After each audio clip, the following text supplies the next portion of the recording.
Hey guys, tonight we're going to tiptoe across velvet carpets, drown in bathtubs the size of swimming pools, and eat our weight in lobster thermidor, all without ever leaving bed.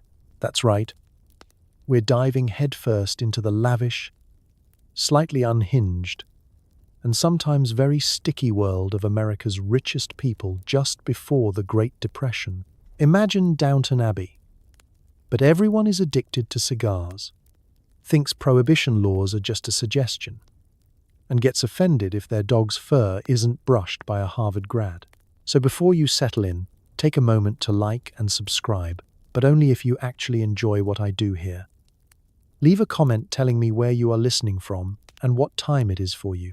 Now, dim those lights, flip on a fan, and wrap yourself in a blanket that costs less than the price of a 1920s toothpick collection. Get comfortable, settle in, but let's pause for a second. Have you ever wondered what it actually felt like to be the richest person in America before it all went sideways? Did you have to wear a top hat in the bath? Was it possible to fire a servant for folding your napkin incorrectly? Did these people ever eat regular food? Or did they just inject foie gras straight into their veins? What was the most expensive thing you could buy in 1928? And was it possible to buy happiness? Or just another yacht you couldn't remember the name of? Could you really call yourself old money if your entire fortune was based on railroads, coal, or a monopoly on breakfast cereal? And most importantly, would any of these people last 5 minutes in a modern Costco? Congratulations. You've just woken up at 1927, at the dizzying top of the American food chain. The jazz is hot, the stock market is hotter, and nobody has ever heard of the word recession. Welcome to the land of Gatsby, Astor, Rockefeller, and maybe a few oil barons who smell faintly of whale blubber. Good luck. It's sunrise in your 40-bedroom mansion, and the first thing you feel isn't joy or existential dread. It's a bedsheet with a higher thread count than your IQ. The windows are opened for you by a servant whose only job is to gently disturb the air. And somewhere in the hall, a marble statue judges you for not sleeping with a nightcap. You try to stretch, but you're immediately swaddled by about 7 layers of Egyptian cotton, a monogrammed coverlet, and what may or may not be a pelt from the world's least motivated mink. Your bedroom is so large that echoes have their own schedules. And if you look closely, you might spot last night's pianist still wandering around, trying to find the exit. Before your feet even touch the rug, woven by blind nuns according to family legend, your valet materializes at your bedside like a silent butler-shaped cloud. He carries a tray of exactly 3 things: a glass of fresh orange juice, a menu for breakfast, and today's stock prices. Spoiler, everything is up. Life is good when the world's economy is an endless buffet. Meanwhile, sunlight trickles in through 15-foot windows draped in imported silk, filtered gently by a maid who specializes in morning luminosity optimization. Yes, that's a real job here. Your room smells faintly of lavender, lemon oil, and generational wealth. If you're lucky, there's even a faint aroma of toast, drifting through the corridors like a friendly reminder that someone, somewhere, is making sure you never have to burn your own bread. Let's talk about your pajamas. They're not just pajamas. They're a statement. Hand-tailored, monogrammed, and possibly worth more than a Model T. The only thing more luxurious is the moment you slide your feet into slippers that have never touched a non-carpeted surface. The temperature is just right. It's always just right. If the thermostat dips even a fraction, a highly trained heating adjustment specialist is on standby to correct the oversight and personally apologize for your temporary discomfort. Imagine living in a world where drafts are simply a myth and woolen socks are something you hear about in stories told by less fortunate people. Your morning doesn't actually begin until the first cup of coffee, brewed from beans that were, presumably, serenaded by a string quartet at harvest. The silver tray is so polished you could check your hair, but why bother? That's what the hairbrusher is for. He's waiting discreetly by the door with a comb and a positive affirmation, just in case you start to worry about your part. While you sip your coffee, your valet reads you a handwritten summary of the newspapers, leaving out any articles that might cause stress, like market fluctuations or scandalous elopement in Rhode Island. The goal is to start your day in a state of serene, oblivious bliss. As you finally rise, someone has already chosen your clothes. There's a logic to it, something to do with the color of the sky, the shade of your mood, and the seasonal rotation of your 12 identical dressing gowns. Your shoes are polished to a mirror sheen and placed at a mathematically precise angle beside your bed. If you happen to grab the wrong pair, a polite cough from the wardrobe attendant will nudge you back to the path of least resistance and most social approval. By now, the hallway outside your room has sprung to life. Flowers have been refreshed. Carpets have been vacuumed, with a contraption so loud it could summon the National Guard. And breakfast is waiting in whichever room you decide to bless with your presence. A parade of staff stands ready. Someone to hold your robe, someone to carry your newspaper, and, if you're feeling especially aristocratic, someone to quietly agree that yes, you do look especially well rested today. As you sweep into the world, wrapped in silk and comfort and gentle, unconditional praise, remember, for America's richest, the hardest part of the tenure, morning is deciding which luxury to enjoy first. And the real struggle? Making it all look effortless, as if you woke up this way, radiant, unbothered, and absolutely convinced that a bad hair day is just a rumor started by people who can't afford 2 butlers. Welcome to the morning routine. Try not to spill your orange juice. Someone would have to write a report. Before you even lift a finger, half a dozen people are already hard at work to make sure you never, ever have to. There's a maid for your clothes, a cook for your dog, and a chauffeur who sighs gently every time you try to drive yourself. Being rich is mostly about finding new ways to avoid touching doorknobs. Let's start with the butler, because in a world where your mansion has more rooms than the periodic table has elements, someone has to be in charge of your existential logistics. The butler is a force of nature, appearing silently at your elbow with the day's correspondence, your monogrammed handkerchief, and discreet warning that your mother-in-law is lurking in the drawing room. He is the gatekeeper to your sanity, the enforcer of decorum, and the only person who can stop a spontaneous duel between the cook and the gardener. Again, the maid situation is robust. There are maids for dusting, maids for ironing, and maids for rearranging the pillows to look less tragic. You might never see them, but you will know if they're on strike, because your towel will be folded in a way that makes you question your worth as a person. The laundry staff alone could run a small textile factory, and rumor has it the house's hot water heater fears them. Occasionally, you'll spot a blur of starched white uniform disappearing around a corner, leaving behind the faint scent of lemon polish and silent judgment. Then there's the cook, a culinary wizard who has opinions, loud opinions, about the proper way to scramble an egg. You don't cook, obviously. Your only job in the kitchen is to occasionally point at something in the pantry and say, "More of that, please." The rest is handled by a team of professionals who treat your dietary whims as if they are messages from the oracle at Delphi. If your poodle prefers her veal lightly poached and fanned on bone china, so be it. If you want toast cut into triangles and only served on Tuesdays, consider it done. Meanwhile, your own breakfast is curated, plated, and delivered by someone who has never once let your eggs touch your bacon. This is the luxury you were promised.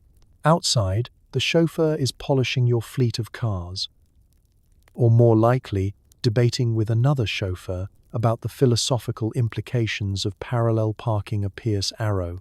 The car is always ready, the tires are always gleaming, and should you suggest you'd like to drive yourself, your chauffeur will fix you with a look so tragic you'll feel like you've personally insulted his ancestors.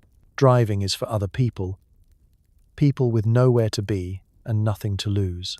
You, on the other hand, are chauffeured, even if it's just to the other end of the driveway. Somewhere in the background, gardeners and groundskeepers toil away. They are the unsung heroes of the estate, waging a never-ending battle against invasive species, falling leaves, and the vague suspicion that the neighbor's peacock is plotting something. The lawn is so perfectly manicured that rumors spread if a blade of grass is out of line. You could, in theory, wander out and appreciate the rose garden, but that's risky. You might wrinkle your trousers, and besides, the head gardener would have to approve your route first. Let's not forget the specialists, the people who exist solely for the weird emergencies that only the ultra-wealthy experience. The piano tuner who arrives monthly, even though nobody actually plays.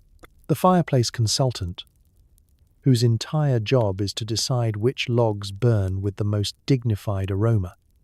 The person who dusts the chandeliers and is sworn to secrecy about what they find up there. Having staff is less about delegation and more about performance art. The house runs on an invisible clockwork of effort you'll never notice unless something goes terribly wrong, like your monogrammed slippers being delivered to the wrong wing. All you have to do is float serenely from room to room, nodding graciously, pretending you've never even heard of a mop. In the end, being rich in pre-depression, America means never needing to do anything yourself, except, perhaps, the exhausting work of remembering everyone's names. And if you forget, that's what the butler is for. Forget oatmeal. Your breakfast is a parade. Eggs from a chicken who gets daily massages, toast from bread made by an angry Frenchman, and coffee that costs more per ounce than the average worker's weekly wage. If it's not smothered in cream or accompanied by champagne, you send it back. You wake up hungry, but not the sort of hungry that's solved by cold cereal or yesterday's toast. This is the appetite of someone who hasn't had to cook their own food since the McKinley administration. Breakfast, for you, isn't a meal. It's a daily proof that you're winning at capitalism. Downstairs in the breakfast room, never the kitchen, heavens no. You're greeted by a table that's longer than most marriages, groaning under the weight of food that took an entire staff half the night to assemble. The silver domes are lifted, and the spectacle begins. Omelettes filled with lobster and flecks of gold leaf, as if your taste buds are in desperate need of bling. Bacon is brought in from a farm with a name you can't pronounce, hand-selected by someone with a monocle. You don't eat just any fruit. Your grapefruit comes sliced and pre-sprinkled with imported sugar, the kind that gets smuggled into the country disguised as fine jewelry. Berries in cut glass bowls glisten in the sun, their only job to remind you that scurvy is for the poor. And what's that? The day's light option. Smoked salmon flown in from somewhere so remote that even the pilot hasn't heard of it. It's arranged on porcelain so delicate you're afraid to breathe too hard.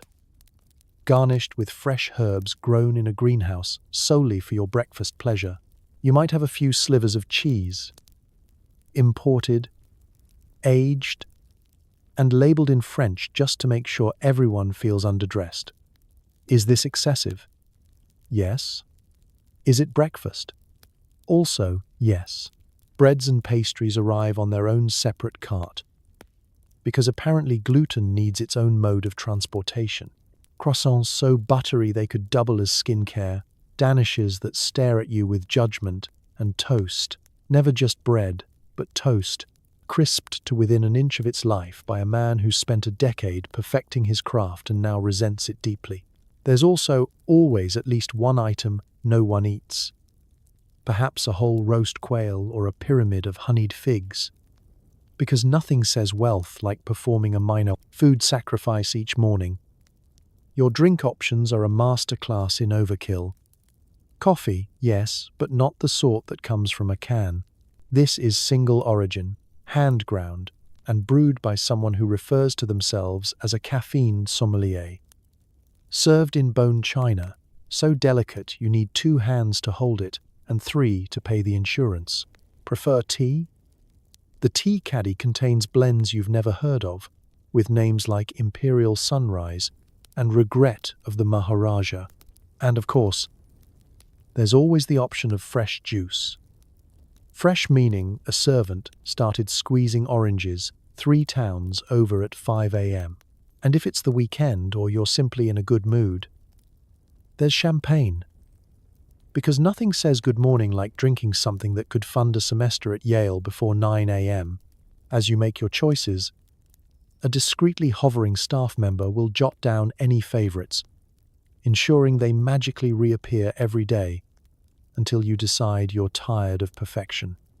Meanwhile, you're free to peruse the morning paper, hand-pressed, ironed, and delivered without a single inconvenient wrinkle, or simply sit back and enjoy the view from your window, which conveniently overlooks absolutely none of your own responsibilities. Breakfast, in this world, isn't just about nutrition. It's an edible status update, a way to remind yourself, and any house guests unlucky enough to have joined you, that you live in a universe with its own rules. Calories don't count, bacon comes in varieties, and someone else will absolutely handle the crumbs. By the time you finish, you're fortified for a day of being rich. Maybe you'll write a letter to your broker. Maybe you'll decide which yacht to use this afternoon. Or maybe you'll just go back to bed and dream of a world where breakfast actually requires effort. But not today. Today, the only thing you're expected to lift is your spoon. And, if you're feeling generous, a single eyebrow at the toast. Getting dressed is a team sport. Corsets, collars, cufflinks, and silk everything. Putting on clothes is an Olympic event. Your wardrobe is a museum. Your shoes are shined by specialists. And nothing says old money like wearing a tie so tight you can't actually breathe. The process starts before you're even fully awake. Somewhere in the depths of your mansion, a valet is already prepping today's outfit narrative. A collection of garments designed not just to cover your body, but to subtly broadcast your mood, your station in life, and your lingering childhood trauma about being under-accessorized.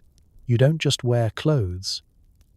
You emerge from layers of fabric like a particularly stylish butterfly, with 3 people pulling the cocoon. First, the underlayers, silk undergarments that could double as investment portfolios, followed by socks so soft you briefly question whether it's ethical to step on them. Next comes the shirt, a stiff-collared thing that can stand up on its own and, with enough starch, probably file its own taxes. The butler and valet orchestrate the collar insertion, a 2-person operation involving patience, precision, and, occasionally, minor swearing in French. For gentlemen, there's a vest and jacket, both tailored within an inch of their lives, with lapels so sharp you could slice breakfast sausage on them. Cufflinks are selected with the gravity of a diplomatic summit. Do you want understated onyx or diamond encrusted? The answer depends entirely on whether you're brunching with your lawyer or the King of Belgium. Your tie is a masterpiece. A silken python that wraps around your neck and whispers, "You don't need to breathe." Breathing is for people who shop at department stores. For ladies, the stakes are even higher. There's the corset, a marvel of 1920s engineering, designed to sculpt your figure and eliminate any chance of reaching the 3rd course at dinner without sighing loudly. Underneath, layers of slips, petticoats, and, if the season is right, mysterious lace items whose sole purpose seems to be confusing future historians. The dress itself is selected from a rainbow of fabrics, all with French names and none with washing instructions. Jewelry, hats, gloves, and a purse the size of a grapefruit round out the ensemble. It's possible to spend a small country's GDP on a single outfit and still fret that your pearls are last season. The shoes. Oh, the shoes. They're kept in their own closet, organized by color, material, and perceived emotional energy. Before you even think about slipping them on, a specialist polishes, buffs, and lines them with fresh tissue. Heaven forbid you wear last week's Oxfords on a Wednesday or show up at tea in boots meant for the stables. Getting this wrong could mean social exile, or worse, subtle, devastating comments from Aunt Mildred. As you finally stand, a full entourage assembles to review your look. Your valet smooths invisible wrinkles. The maid checks for stray threads. A junior footman ensures your pocket square's angle is mathematically precise. And the butler offers a last, dignified nod of approval. You catch a glimpse of yourself in one of several gilded mirrors, looking less like a person and more like a walking portrait commissioned by someone who owns half of Delaware. The goal isn't comfort. Comfort is for people who have to do things. The goal is effortless perfection. The sort of style that says, I woke up like this. And also, I own a small diamond mine. Even the act of putting on gloves is a ritual. Stretch, snap, adjust, and hope you don't accidentally wave at the mailman. Stepping into the corridor, your clothes whisper, rustle, and announce you long before you open your mouth. Every button, every seam is both a privilege and a burden. Today, you are armored in silk and reputation, ready to face the world, or at least brunch, with all the nonchalance of someone who's never known the struggle of tangled drawstrings. As you glide toward the breakfast room, remember, the rich didn't just get dressed. They declared war on mediocrity, one cufflink at a time. And if your tie is a little tight, that's just a reminder that elegance, like wealth, sometimes takes your breath away. In 1920s, mansions' bathtubs were so big you needed a lifeguard. You bathe in milk, rose petals, or occasionally champagne, just to prove a point. If you have to fetch your own towel, you might as well declare bankruptcy. Welcome to the richest person's most sacred space, the bathroom. Or, as it's referred to on your estate, the hydrotherapy wing. It occupies the entire second floor of the east wing and is larger than the average worker's house. At its center is the tub, though calling it a tub feels disrespectful. This thing is a marble-lined lagoon, complete with steps, gold fixtures, and a footman whose only job is to ensure the water temperature remains precisely lukewarm with a whisper of jasmine. You do not operate the faucets yourself. That's what the bath engineer is for. Your morning soak is a delicate ritual. First, the bath is drawn, not filled, never filled. Drawn sounds fancier, and also implies someone else did all the work. The water must be imported spring water, filtered through crushed diamonds, allegedly for clarity, and blessed by a priest, or at least someone with a good moustache and vague European credentials. Rose petals are scattered, hand-torn, never whole, and the air smells faintly of lavender, bergamot, and generational detachment. You disrobe with the help of your valet, who pretends not to notice your refusal to remove jewelry before entering the bath. It's fine. You can always buy new emerald cufflinks if they dissolve. You descend into the water like a visiting deity, slowly, dramatically, and with a slight wince because, despite the care, it's still somehow just a little too hot. The bath itself is silent, except for the gentle trickle of soap, a nearby fountain, and the occasional sigh from your bath attendant, who is there in case you need someone to refill your champagne flute or rescue you if your loofah escapes. You don't use regular soap. That's for peasants and pirates. Instead, you are lathered with imported creams containing ingredients no one can pronounce, harvested by monks, possibly during a solar eclipse. The bubbles are excessive, as they should be. Anything less would be indecent. Let's pause for a moment and talk towels. These are not the sad, slightly damp rectangles you forgot to replace in your own bathroom. These towels are thick enough to stop bullets and soft enough to make clouds feel insecure. They're pre-warmed, monogrammed, and scented with something vaguely aristocratic, like sandalwood and subtle judgment. You do not dry yourself. That's what the towel valet is for. A man who's seen too much and says too little. After your bath, you're wrapped in a robe so plush it could double as diplomatic attire. The robe is carried in on a silk pillow by a junior housemaid who curtsies before presenting it. You're then escorted to the powdering station, a little marble alcove with mirrors on every side, so you can reflect on how truly radiant and slightly ridiculous you now look.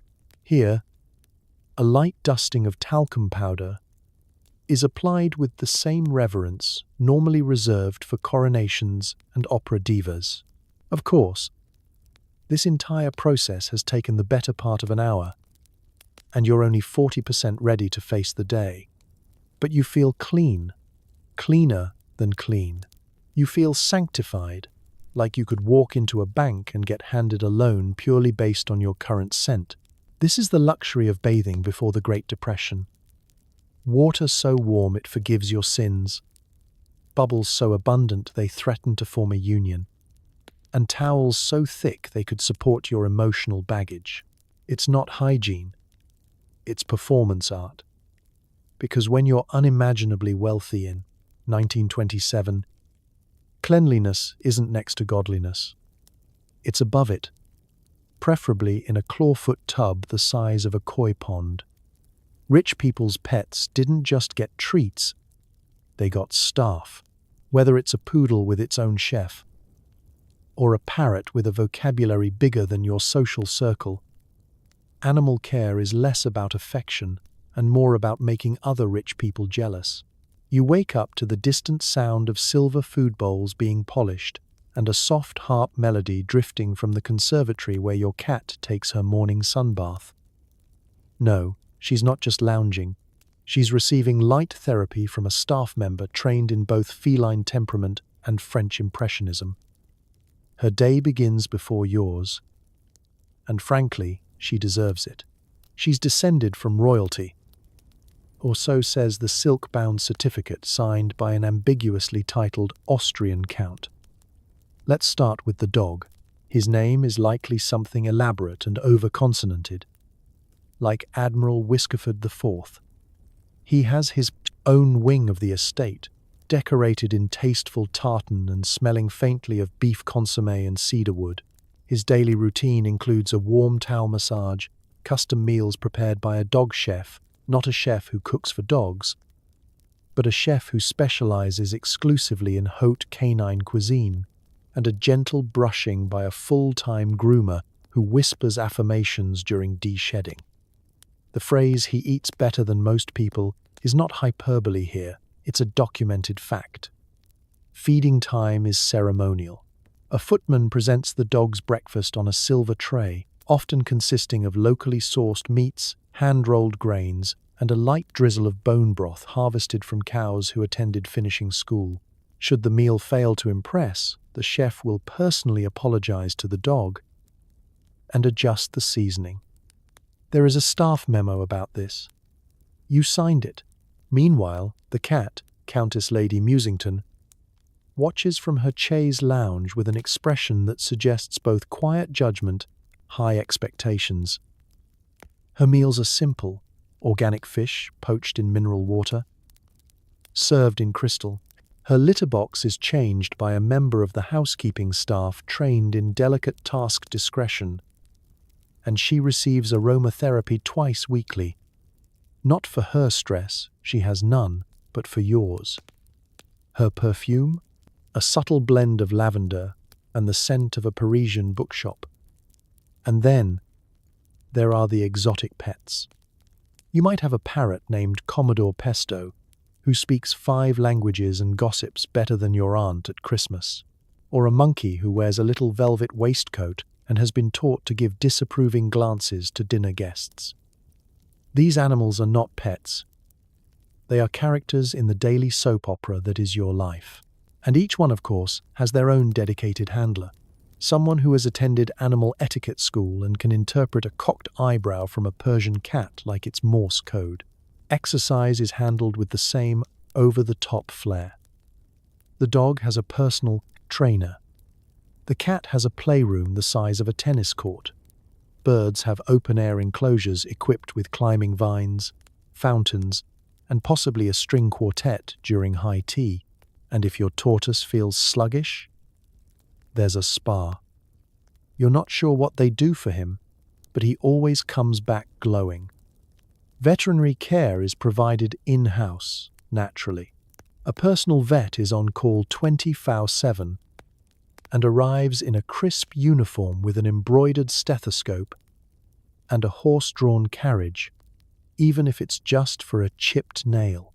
And should the unthinkable happen, a pet illness, a sore paw, a bad dream, there's a trained animal therapist ready to talk them through it, with soft lighting and chamomile tea.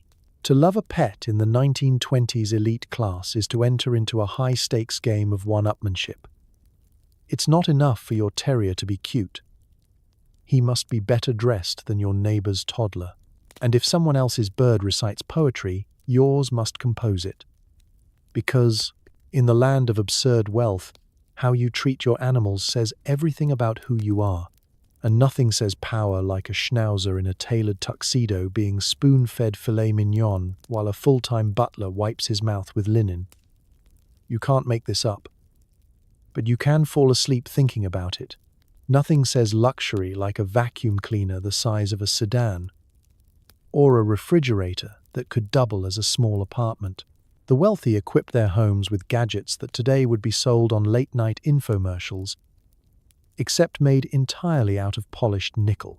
You begin your day not with a smartphone, but with the satisfying clunk of a switch the size of a paperback novel. It controls a single ceiling light, an opulent marvel in 1927. Electricity, after all, is still considered newfangled by some, like your cousin Henrietta, who insists candles are more romantic and only occasionally cause mansion fires.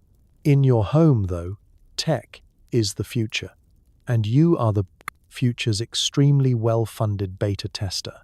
Step into the kitchen and marvel at the electric toaster. A glorious chrome monolith that toasts one slice at a time, requires constant supervision, and lets off a hiss that suggests it may be developing opinions. Still, it's better than using a long fork and a prayer near an open flame. Let's talk about the refrigerator. It's not the sleek, quiet hum machine you know today. No. This beast stands 6 feet tall, weighs as much as a grand piano, and announces itself with the roar of a small steam engine. It's essentially a metal cupboard with ambition, lined with block ice, humming menacingly, and capable of chilling an entire roast duck and your dreams of personal space. Your maid opens it carefully, lest the shelf groan ominously, and launch a jar of pickled aspic across the room.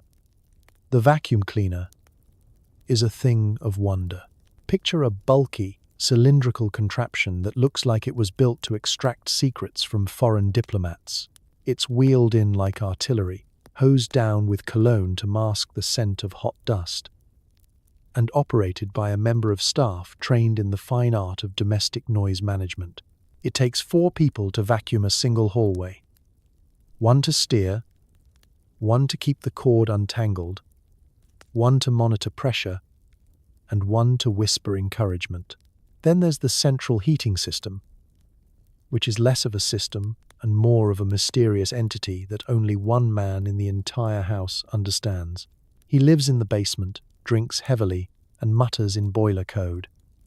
But if all goes well, your bedroom reaches a comfortable 68 degrees by the time dinner is served. If not, you're issued an apology note and a velvet-lined hot water bottle with your initials on it. Intercoms are a thing now. Brass-plated boxes mounted on the walls that let you shout into various parts of the mansion without straining your voice or your sense of superiority. Of course, they only work when the staff remembers to turn them on, which is never during gossip hour. Occasionally, you'll press the button and hear nothing but static and a faint, muffled snort of laughter from the servant's wing. Still, the future has arrived, and it's slightly rude. In the boudoir, you may have an electric hair curler, which heats up in just under 15 minutes and smells like optimism and singed hair. The modern bathroom is also catching up. Bidets, heated towel racks, and personal hygiene devices that buzz ominously and are never spoken of aloud. Even entertainment has gone high-tech. Your phonograph is housed in a cabinet the size of a coffin and plays jazz with the subtle crackle of electricity and nostalgia. If you're especially cutting edge, you might even have a radio, tuned to the latest swing hits and breaking news, assuming no one in the neighborhood decides to run a washing machine and disrupt the signal for 3 blocks. This is 1920s luxury, bulky, buzzing, and occasionally life-threatening. But also impressive. Your gadgets don't just function. They announce to anyone within earshot that you are ahead of the curve and possibly building a robot butler in your cellar. Because in the elite households of the pre-Depression era, convenience wasn't about saving time. It was about proving you could afford to spend extra just to turn on a light with flair. You don't drive. Driving is for people with responsibilities. Your personal fleet includes cars, horses, and possibly a boat for short trips to the grocery store. You ride in style, even if it means being perpetually late because your driver is busy polishing the hubcaps. Let's get one thing clear. Behind the wheel? That's not your place. That's where the help goes. Touching a steering wheel would be like changing your own oil or, heaven forbid, checking a tire's pressure. That's borderline manual labor, and you didn't claw your way to the top of society. Or marry someone who did, just to be seen clutching a gear shift with your bare hands.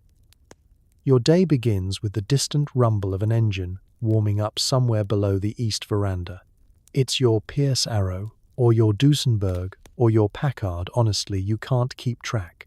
They all have absurd names, a signature scent of leather and ego, and enough chrome to reflect your self-worth back at you in triplicate.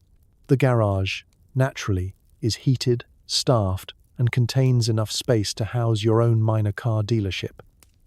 There's even a maintenance man whose sole purpose is to prevent squeaks. Your chauffeur, Percival, or something equally British-sounding, is a man of great dignity and zero humor. He wears gloves at all times, even in July. He does not smile. He once ran over a pheasant and held a small ceremony afterward. Percival knows the exact route to every club, estate, restaurant, and discreet speakeasy within 50 miles. He also knows how to keep a secret, which is worth more than gas money these days. Getting into the car is a process. First, Percival opens the door for you with a movement so crisp it's almost choreographed. You step inside, making sure not to wrinkle your trousers or your sense of superiority.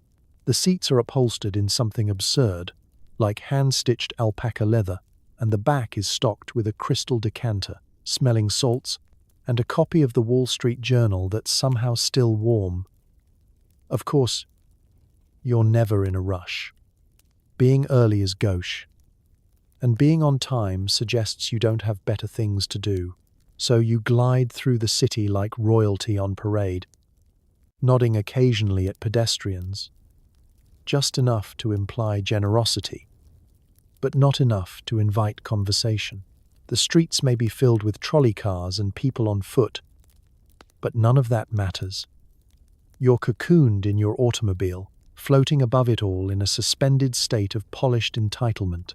When not being chauffeured, you occasionally allow yourself the quaint thrill of a horse-drawn carriage. It's not practical, but it is dramatic. And nothing says I have leisure time like arriving to lunch via an animal-powered procession. If it's a particularly sunny day, You might even switch to the roadster, roof down, scarf flapping, sunglasses on, pretending not to notice the clouds of dust kicked up behind you like a mobile aristocracy tornado. And then, of course, there's the launch. For errands near the lake or simply to make an entrance at a garden party no one asked you to attend, a small motorboat is available, staffed, fueled, and, ideally, named something ironic like the Modesty or Tax Shelter 2. You once took it to a dinner party 3 blocks away. Because walking in shoes not blessed by an orthopedic butler is simply out of the question. Driving, for you, is a verb used by other people. People who know where their garage door opener is. People who honk. People who pump gas while wearing sweatpants. You, on the other hand, are driven, always driven, by a man who knows which roads have the best shade, where the potholes are buried, and how to pull up to the curb so smoothly it feels like docking a yacht. Because in 1920s high society, transportation isn't about getting somewhere, it's about being seen getting there, with polished hubcaps, spotless gloves, and zero physical effort. Anything less would be uncivilized. The average mansion before the Great Depression came with 20 bathrooms, an indoor pool, and enough guest rooms to accidentally host a small nation. Your home is less a place to live and more a statement of how little you actually need all that space. It doesn't have a front door, it has a front entrance complex. Stone columns that whisper I make money in my sleep, a driveway that takes longer to traverse than some novels, and a front hall so large you can echo your own regret across it for fun. The chandelier in the foyer weighs more than your horse and has killed at least one pigeon. You keep it anyway, mostly for the ambiance. When you say mansion, what you mean is palatial architectural overcompensation. The place has wings, not the chicken kind, the royal residence kind. East wing for guests, west wing for family, south wing for storage, aka the 37 couches you've never sat on. The north wing is mostly unused, rumored to be haunted by the ghost of a former housekeeper who still disapproves of your curtain choices. Each floor has its own personality. The ground level is for public life, parties, meetings, and dramatic stormy night declarations. Upstairs, it's a maze of bedrooms, dressing rooms, and mysterious locked doors even you don't remember commissioning. You once got lost in your own linen closet and had to be rescued by the third under butler. The library is vast, solemn, and lined with books you haven't read but would absolutely pretend to if cornered at a dinner party. It smells of mahogany, cigar, ghosts, and educational guilt. There's also a billiards room that nobody really uses, but you insist on calling it the gentleman's retreat to confuse guests. There are 2 drawing rooms, 3 parlors, and a room that exists solely for the arrangement of seasonal fruit displays. Let's not forget the ballroom. Every respectable mansion has one, and yours is aggressively echoey. It's large enough to host a royal wedding or, more realistically, 24 guests awkwardly standing around avoiding eye contact until someone breaks out the Charleston. You may dance once a year. You keep it polished daily. Priorities. The kitchen? Enormous. But again, you don't go in there. That's where the culinary magic happens, involving more copper pots than a medieval armory, and at least 4 people with specialty titles like sauce captain and toast engineer. The dining room is longer than some train cars, and set each morning just in case a duke decides to show up for breakfast. Spoiler, he doesn't. But the crystal still sparkles.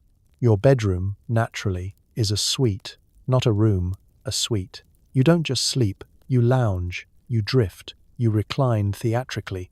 It includes a sitting area, 2 fireplaces, a fainting couch for dramatic sighing, and a walk-in wardrobe with its own climate control and possibly its own postal code.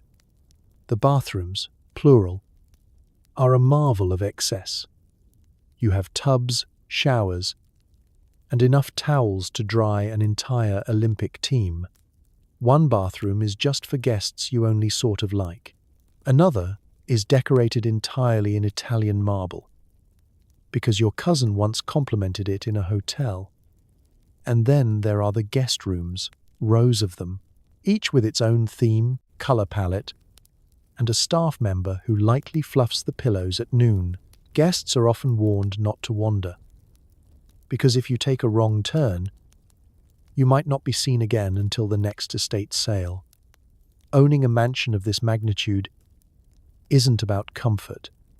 It's about symbolism. It says, I have more money than practical concerns, and yes, I did install a fountain indoors because the dog enjoys it. You might live in only 3 of the 60 rooms, but you could live in any of them. And that, apparently, is the point. Because before the Great Depression hit, the ultimate luxury wasn't what you owned. It was how dramatically unnecessary it all was. And nothing screams success like a hallway that requires a map, and possibly a Sherpa. Invitations engraved in gold, orchestras hidden behind hedges, and fountains flowing with champagne. A party isn't a party unless at least 2 senators and a minor European prince get lost in the conservatory. Throwing a party in the 1920s elite class wasn't about enjoyment.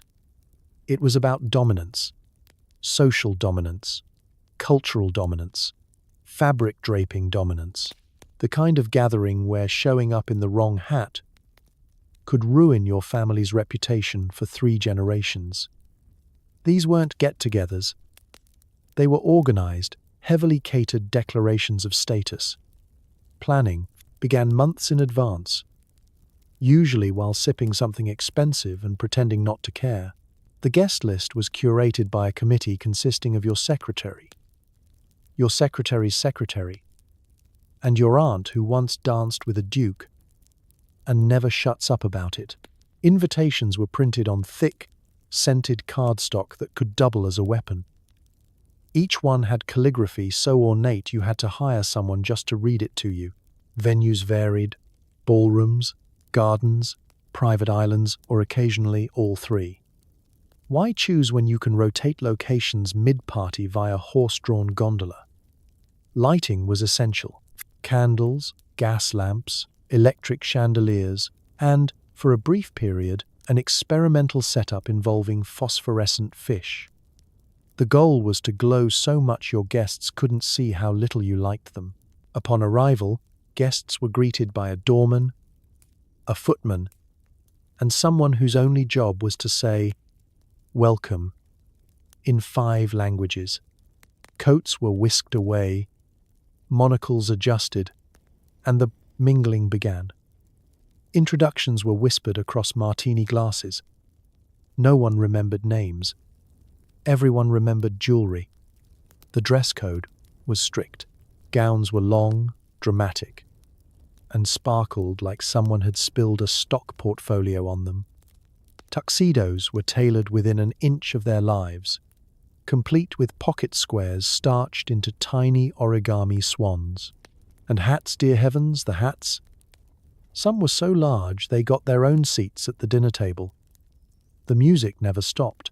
There was always a band, often hidden somewhere bizarre, behind the rose bushes, in the dumbwaiter shaft, or suspended on a platform above the guests, like a very jazzy chandelier. The sound of violins mixed with the clink of champagne flutes and the occasional scream from someone realizing they were standing on a priceless imported rug in their outdoor shoes. Let's talk about food. Tables buckled under the weight of canapes no one could pronounce. Oysters, caviar, roasted peacock, yes, really, and desserts, sculpted into architectural replicas of the host's summer home. There was always one bizarre new dish from Europe, like aspic of radish, which mostly served as a test of your social bravery. If you gagged, you were uninvited from future events. If you liked it, people assumed you were French. Drinks flowed like rivers, rivers you'd never swim in unless you wanted to be tipsy, glamorous, and slightly dehydrated. Cocktails were new and thrilling, flouting Prohibition with all the subtlety of a cannon blast. Some parties had hidden bars. Others skipped the hiding entirely and just turned the billiards room into a speakeasy. Password: I'm rich. Entertainment included fire eaters, operatic duets, spontaneous Charleston competitions, and once, a pet monkey who painted miniature portraits of the guests. He was paid more than most musicians and got a write-up in Town and Country. At some point in the night, someone always fainted, ideally from joy, sometimes from the weight of their outfit, occasionally from the shrimp. It wasn't a successful party unless someone passed out on a chaise lounge while being fanned with a copy of the Times. Eventually, the night wound down. Shoes came off, gossip ramped up, and a few guests disappeared mysteriously into corridors they'd never find their way out of again. Morning arrived quietly. The staff cleaned up discreetly.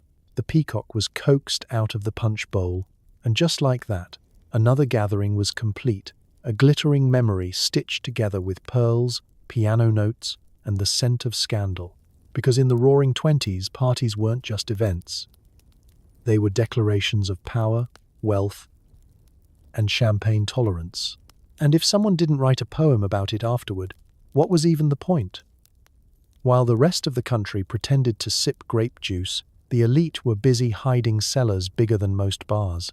You drink gin from a teacup and pretend not to know where your cousin's speakeasy is located, even though it's just behind the fake bookshelf. Welcome to the most polite form of rebellion the upper crust ever staged, pretending they had no idea where all this alcohol kept coming from. It's 1926. Prohibition is in full swing, and technically, you're not supposed to drink. But you're also not supposed to wear a diamond watch to breakfast. And yet, here we are. First, let's talk about your liquor cabinet. You don't have one. You have a brass inlaid antique armoire imported from Venice, which just so happens to swing open with a secret latch, revealing shelves of whiskey, gin, and whatever that mysterious green bottle from Hungary is that no one can identify but everyone politely sips while grimacing. The staff knows. The dog knows. The dog's personal chef knows. But everyone maintains plausible deniability, like alcohol just materializes when you're rich enough to believe in it. The wine cellar? Oh, it's not a cellar. It's a subterranean gentleman's retreat. It has its own ventilation, temperature regulation, and a leather armchair no one is allowed to sit in because your great-grandfather once drank absinthe in it and declared war on France, briefly. Entire rooms are dedicated to Bordeaux vintages, hidden behind rotating fireplaces or trapdoors concealed beneath tiger rugs. One particularly clever installation is accessed only by playing a certain note on the grand piano. Hit the wrong key, and the panel opens to your tax records instead. You live on the edge. Then there are the speakeasies, the worst-kept secrets in high society. Yours, of course, is not a speakeasy. It's a themed lounge for cultural enrichment, located conveniently behind the third bookshelf in the West Study. Push in the copy of War and Peace, the shelf clicks, and you're in. Inside, a jazz trio, velvet booths, and more contraband liquor than a Coast Guard raid report. Passwords are required, naturally. Last week it was peacock, today it's grapefruit. Tomorrow, Eleanor. Don't ask. Drinking etiquette in this underground world is specific. Champagne is served in crystal, whiskey in heavy-bottom tumblers, and gin, always gin, is disguised in porcelain teacups because nothing says innocent like sipping from fine china. You toast quietly. You sip slowly. You pretend not to see the senator across the room dancing with someone who is absolutely not his wife. Of course, Acquiring the alcohol is half the sport. The less wealthy settle for bathtub gin and hope for the best. You, on the other hand, have a bootlegger with a name like Big Tony or Silent Franklin who delivers by night in unmarked crates labeled piano parts. He's discreet, reliable, and has a surprisingly nuanced opinion on Scotch blends. Cocktail hour is sacred. It begins precisely at 5, earlier if the weather is dramatic, and is conducted with the solemnity of a minor religious ceremony. Guests arrive, pretend to be surprised there's alcohol, and immediately request something stronger than their family dynamics. The butler mixes drinks with military precision and zero expression. His martini is legendary, his patience is not. And let's not forget the decoys. Everywhere there are props, decanters of ginger ale, ornate water pitchers, suspiciously ornate punch bowls. You once served Manhattans in hollowed-out pineapples just to throw off the clergy. A visiting bishop complimented the flavor and hasn't been quite right since. Because during Prohibition, being rich meant two things. You were above suspicion, and you were absolutely not above mixing cocktails in your linen closet. It wasn't just rebellion, it was theater, a performance of sophistication, silence, and just a dash of danger. And so you raise your teacup high, make polite conversation about jazz or fencing or divorce, and pretend the government isn't currently trying to take the edge off your buzz. In 1920s, elite society, sobriety was optional. But style? That was mandatory. Lunchtime is a competitive sport. If your salad doesn't involve at least 3 servants, a spritz of perfume, and a scandalous rumor about Mrs. Astor, you're simply not trying hard enough. The table is set with enough cutlery to perform minor surgery.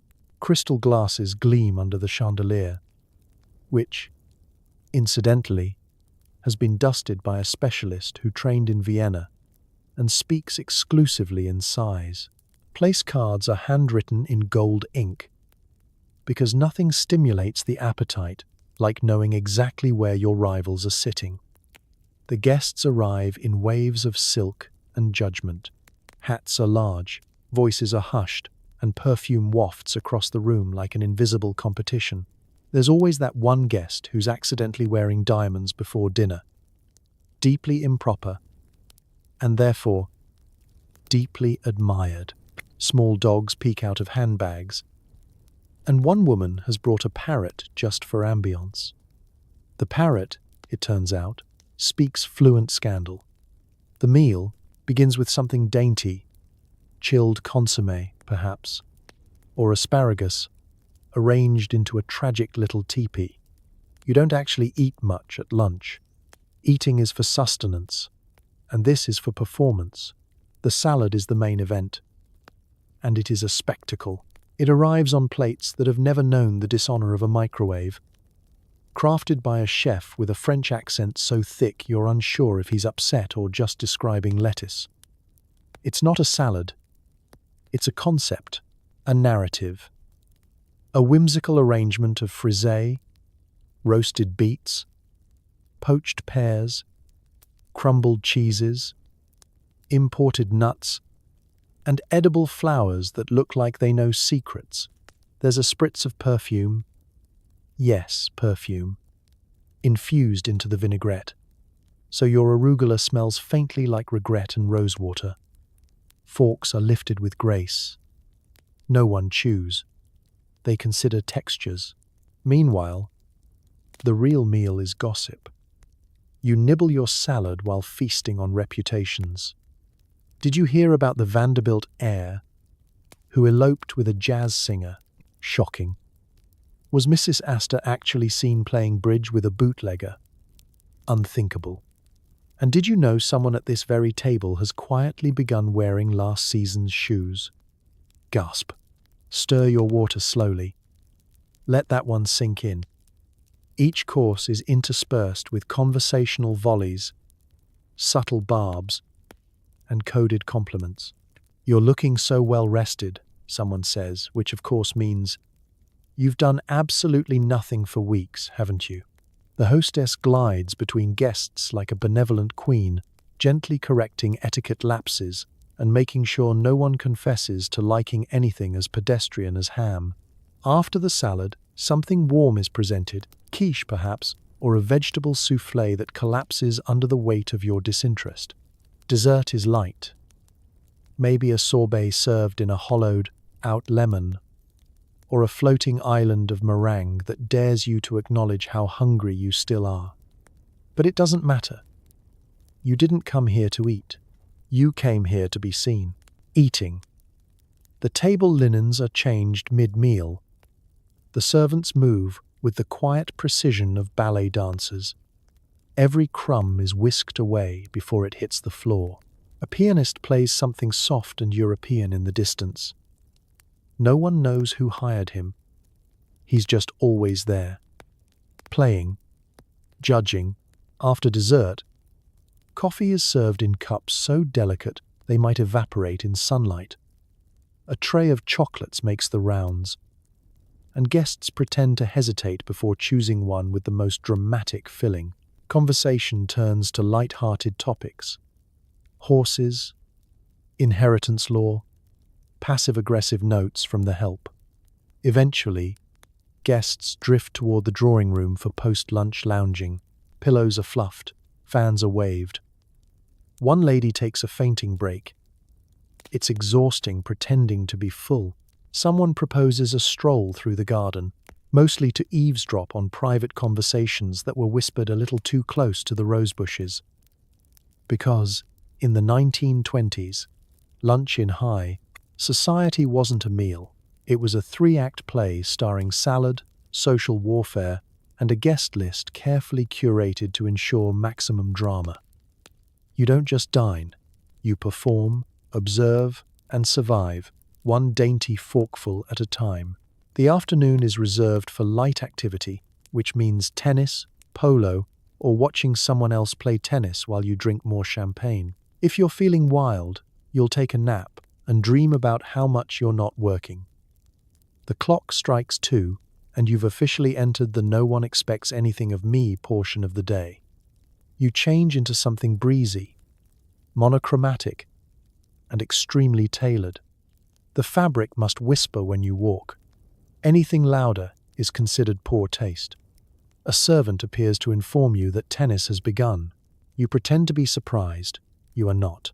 You knew this because the sound of delicate grunting and the faint pop of a ball against racket has been drifting through the French doors for half an hour. But acknowledging it early would imply eagerness, and eagerness is exhausting. You step outside. The tennis court is pristine, manicured like a Versailles hedge, and probably the size of a small airport runway. 2 guests are already mid-match, locked in a spirited but fundamentally meaningless competition that no one is keeping score of. They're both wearing enough white to blind a pelican. You nod approvingly, sip your champagne, and settle into the spectators' lounge, which is really just a shaded bench with silk cushions and someone fanning you with a program from last week's opera. If you're in the mood, you might hit a few balls. Not too many, just enough to appear vital, without the risk of perspiration. A staff member retrieves each ball for you. You refer to it as exertion, and then immediately require a cool towel and a sit-down to recover from the mild trauma of physical activity. If tennis isn't your sport, and it often isn't, there's always polo. This involves horses, which is fun, and also other people getting covered in grass stains, which is more fun. You arrive halfway through the match, your hat large enough to obscure 3 people behind you. No one minds. Hats are allowed to block the view. It's considered a privilege. Back at the mansion, tea is being served on the lawn.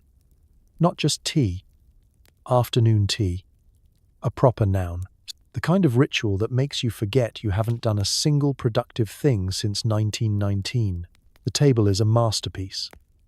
Fine china, tiered trays of delicate sandwiches, and pastries so intricate they come with a disclaimer. Everything smells faintly of bergamot, gossip, and inherited wealth. You sip your tea slowly, pinky out, posture perfect. Conversation drifts from minor scandals to garden design to the abstract horrors of mortality. Someone brings up philosophy. You pretend to understand. You don't. But your nodding is flawless, and that's what matters. By 4 o'clock, you're staring at the clouds and wondering if the weight of expectation is heavier than your brocade waistcoat. You're not sad, exactly, just vaguely aware that you own 12 chaise lounges and none of them spark joy anymore. You sigh. Someone nearby notices and gently offers you a lemon tart. Crisis averted. For those who need to reset, the nap room is available. Not the bedroom, too intimate. The nap room, a quiet space with blackout curtains, soft harp music, and a chaise that cost more than a college education. You lie down and drift off for 20 minutes, dreaming of simpler times. Like last week, when someone else hosted lunch and you didn't have to pretend to like their asparagus pudding. Upon waking, you're gently handed a chilled towel and a small glass of restorative sherry. You blink, refreshed, mildly confused, and very certain you've done nothing to deserve this life. And that, of course, is the entire point. Because afternoon leisure in the Roaring Twenties wasn't about rest.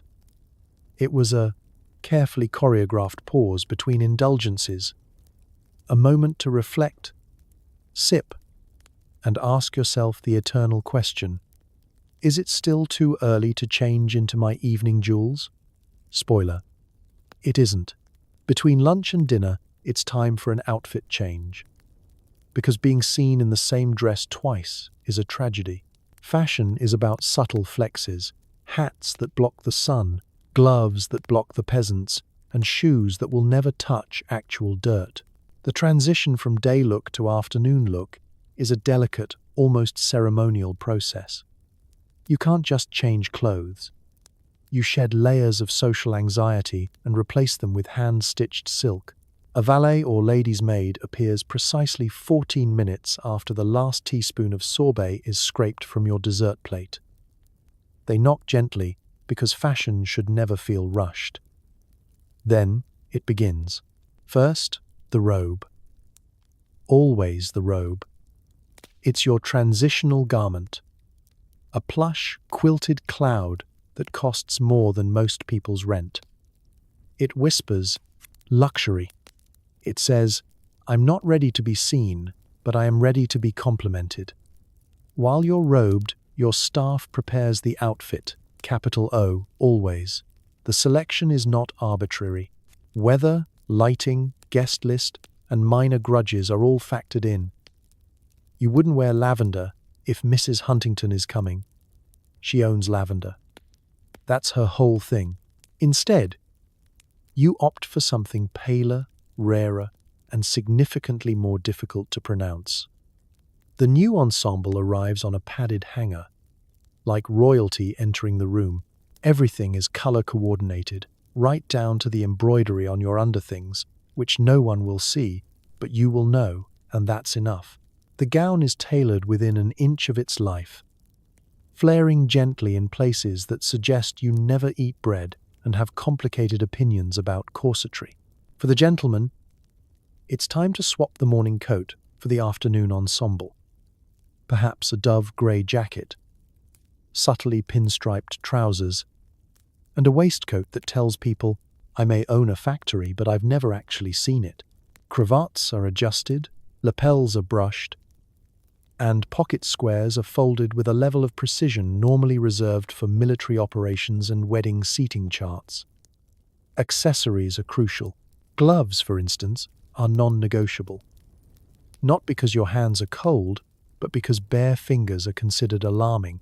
Gloves say, I am wealthy, delicate, and immune to your working-class germs.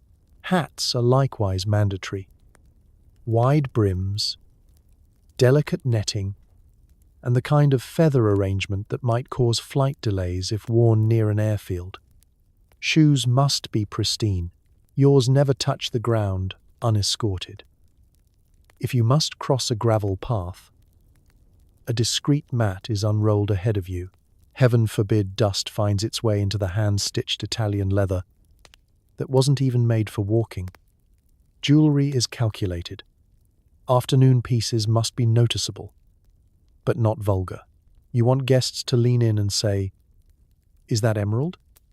Not, "My God, are you being mugged by your own brooch?" A tasteful locket, a single string of pearls, earrings that sparkle just enough to suggest generational trauma has been accessorized beautifully. Perfume, too, changes with the time of day. Morning was citrus and gardenia.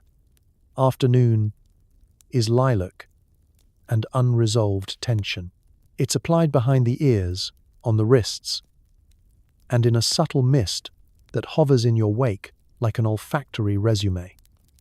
Once dressed, you descend the grand staircase slowly.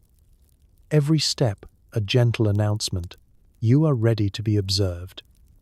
To promenade across lawns, to hold court beneath an umbrella, embroidered with your initials in thread, spun by spiders who were probably French.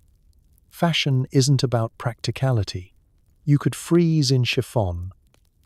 You could fall in satin. But you'll do it looking impeccable.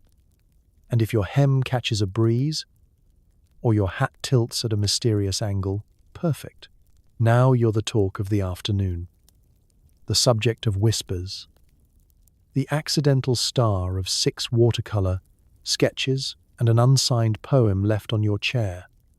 Because in high society, looking the part isn't optional. It's the game. And changing your outfit isn't vanity. It's strategy. After all, you never know who might be watching from the terrace, or worse, judging your gloves. The rich donate, but only in ways that ensure a building will be named after them. Charity balls, fundraisers, and the occasional anonymous donation that everyone definitely hears about before dessert. Welcome to the world of performative generosity, where giving is less about selflessness and more about brand management. You don't just donate money, you curate your benevolence. It's philanthropy with a side of foie gras and an engraved invitation list. It begins, of course, with a cause. Something noble, ideally vague, and just specific enough to sound like you care. Literacy, orphanages, the arts, or possibly saving some species of bird you've never seen but feel personally connected to because your niece once painted it. Once the cause is chosen, the real planning begins. The event. Because no one wants to hear about a check you mailed. They want gowns, chandeliers, and maybe a minor royal. Let's start with the charity ball. Held in a glittering ballroom that's only used for philanthropic purposes and the occasional scandal cover-up. The floors are polished to a mirror shine, the lighting is flattering to everyone over 40, and the waitstaff have been trained to say, "Thank you for your generosity," whether you've donated or not. You enter on a red carpet longer than a train platform, wearing something that says, "I care about people, but also, please photograph me." Dinner is served on porcelain that's probably older than some of the guests. Speeches are made. One of them is yours. You speak for exactly 3.5 minutes, striking the perfect tone of humble yet powerful. You mention the children, the animals, or the museum roof that will be saved thanks to your gallant sacrifice. Everyone applauds. A violinist dabs a tear. Then comes the auction, where people bid obscene amounts of money on things they don't need, just to show they can.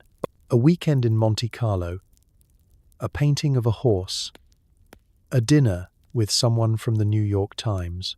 The numbers rise, paddles wave, and you raise your eyebrow at just the right moment to signal, "I could win this, but I'm letting someone else have a turn." Sometimes you do it more discreetly. An anonymous donation appears in the newspaper the next day, accompanied by a suspiciously detailed description of your outfit and a quote from someone who was definitely sitting at your table. We don't know who gave the $100,000 to the opera fund, the reporter writes, but sources say she was wearing vintage Dior and sipping elderflower champagne. There's also the art of the building name, a new hospital wing, library annex, or marble staircase somewhere, now bears your last name, preferably one with multiple syllables and at least one silent letter. It's not that you crave attention, it's just that the thought of people using the Lavenderton reading room without knowing who made it possible is spiritually upsetting. Other forms of philanthropy include hosting garden parties for awareness, endowing chairs at universities you've never visited, and founding obscure awards with names like the Amelia T. Worthington Medal for Excellence in Horticultural Discourse. You don't remember what it's for, but it looks great in the society pages. Of course, you believe in the cause. You do. But you also believe in fresh-pressed linen, imported caviar, and being seated next to someone who smells faintly of inherited land. Your generosity is real. It's just also very, very well lit. And when the night ends, the music softens, and the guests begin drifting toward the valet. You float past the exit table and murmur, "Let me know if there's anything else I can do." Which, in this world, translates roughly to, "Please spell my name correctly on the plaque." Because in the world of the fabulously wealthy, charity isn't just about doing good. It's about doing good while holding a flute of champagne, wearing couture, and ensuring the whole thing is documented by 3 society photographers and a painter with decent penmanship. And honestly, that's the most tasteful way to care. Shopping in the 1920s isn't about need. It's about spectacle. Whole streets shut down for your purchases, and salespeople know your dog's name and your favorite shade of imported silk. It begins with a handwritten note on monogrammed stationery. You summon your assistant, not for advice, but to alert the boutiques. "She's going shopping today," they whisper down the line like a royal decree. By noon, entire storefronts are rearranged in your honor. Doors are polished. Employees rehearse your name. One department store even installs a special cushion for your dog because he gets testy when velvet isn't Belgian. You don't shop alone, of course. You arrive in a motorcar long enough to house a small orchestra, flanked by a friend, a cousin, and someone referred to only as a companion, who's mostly there to say things like divine and no, darling, go bolder. The sales clerks greet you like diplomats welcoming a foreign dignitary. Gloves are removed. Perfume is applied. Champagne is offered. Because what better way to choose upholstery than while gently tipsy? You glide through aisles of cashmere and cruelty, pointing to things you might wear once if the lighting is right. You try nothing on. Fittings are for other people. Your tailor will make it work. And if not, well, it becomes a very expensive gift for your niece who you think is still in boarding school. Your choices are boxed in layers of tissue paper so delicate they practically evaporate when touched. Each item is monogrammed, even the socks. Especially the socks. There's something very powerful about socks that know who they belong to. Shopping isn't just for clothes either. You buy jewelry that doesn't match anything on purpose because clashing is chic now. You pick out furniture, rugs, whole dining sets for dinner parties that don't exist yet. At one point, you buy an entire chaise lounge because it reminds you of a man you met once on a train. You never saw him again. The chaise, however, will live forever in your solarium. Then there's the milliner. Ah yes, the hat specialist. You try on 6 hats. One makes you look mysterious. One makes you look terrifying. One is so large it could qualify as its own shade structure. You buy them all, because deciding is exhausting, and frankly, you deserve a reward for showing up. By mid-afternoon, your arms have never touched a bag. That's what porters are for. A line of them follows you like ducklings made of muscle and politeness, each carrying boxes labeled urgent, gift, or emotionally necessary. You briefly consider buying a piano just because you walked past one and felt powerful. You don't play. That's what musicians are for. And then, the most important stop of all, the perfume counter. Dozens of crystal vials, scents with names like Autumn's Sigh, Evening Regret, and Forbidden Belgium. You sample them all. You choose one that smells like aristocratic sorrow and champagne bubbles. The clerk nods. A fine choice, they lie, lovingly wrapping it in ribbon that costs more than soup. As you exit the shop, the doorman tips his hat. Your driver opens the door to your car with a look of practiced admiration. You've purchased 47 things and remember exactly 4 of them. Doesn't matter. You'll be delighted all over again when they're delivered tomorrow, each with a personalized note and a small misunderstanding about what you actually asked for. Because in the 1920s, shopping wasn't about practicality. It was about declaring your taste, your status, and your emotional availability to taffeta.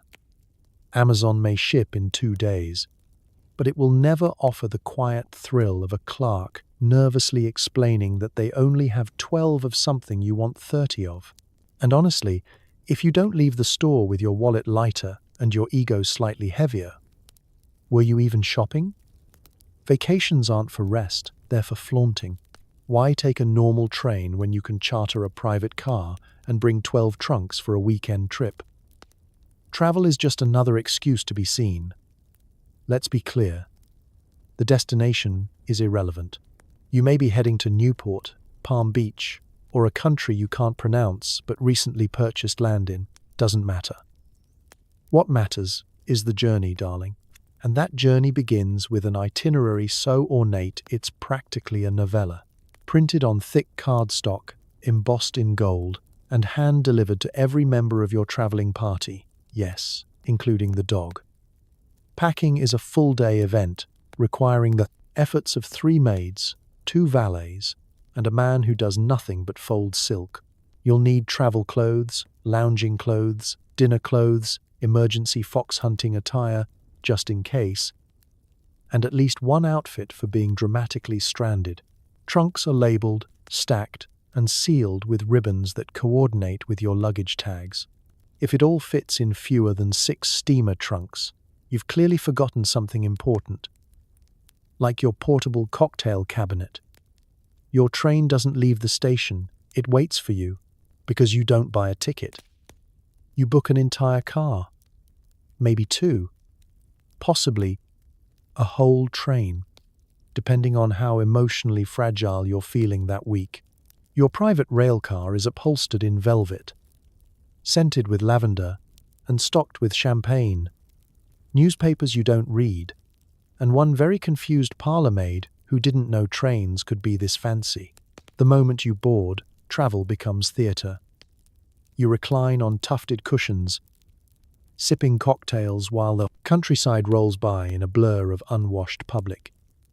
Meals are served in the dining salon on fine china that clinks softly with every bump in the tracks. You dine on oysters and caviar, watching fields drift past while commenting vaguely on rural charm.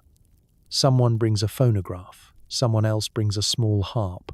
There is a brief dispute over whether the harp clashes with the curtains. The harp wins. Of course, rail isn't your only option. For coastal getaways, you have a yacht, not a boat, a yacht. Emphasis on the ya. Your yacht has a name, something absurd and pretentious, like the Untaxed, Pearl of Efficiency, or simply Mine. It features a crew of 15, multiple decks, and a small library no one uses except the parrot. You entertain guests on board, naturally. Nothing screams wealth like serving chilled lobster while gently drifting past people who can't afford binoculars. Sunbathing happens in formal wear. Afternoon cocktails are served at sea with the same ceremony as a royal coronation. If someone gets seasick, they're politely escorted to a less embarrassing location, like the mainland. When ships and trains won't do, there's always the motorcar caravan.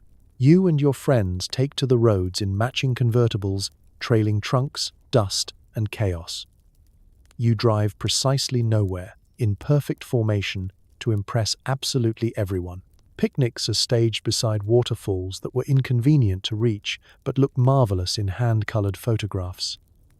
Wherever you go, arrival is an event.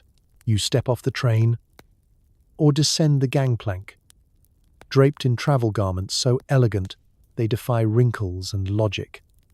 Local staff stare in awe. A band plays something jazzy and dramatic. You nod, graciously, as if you weren't just napping with your mouth open 20 minutes ago. And when you reach your destination, you immediately begin planning your return.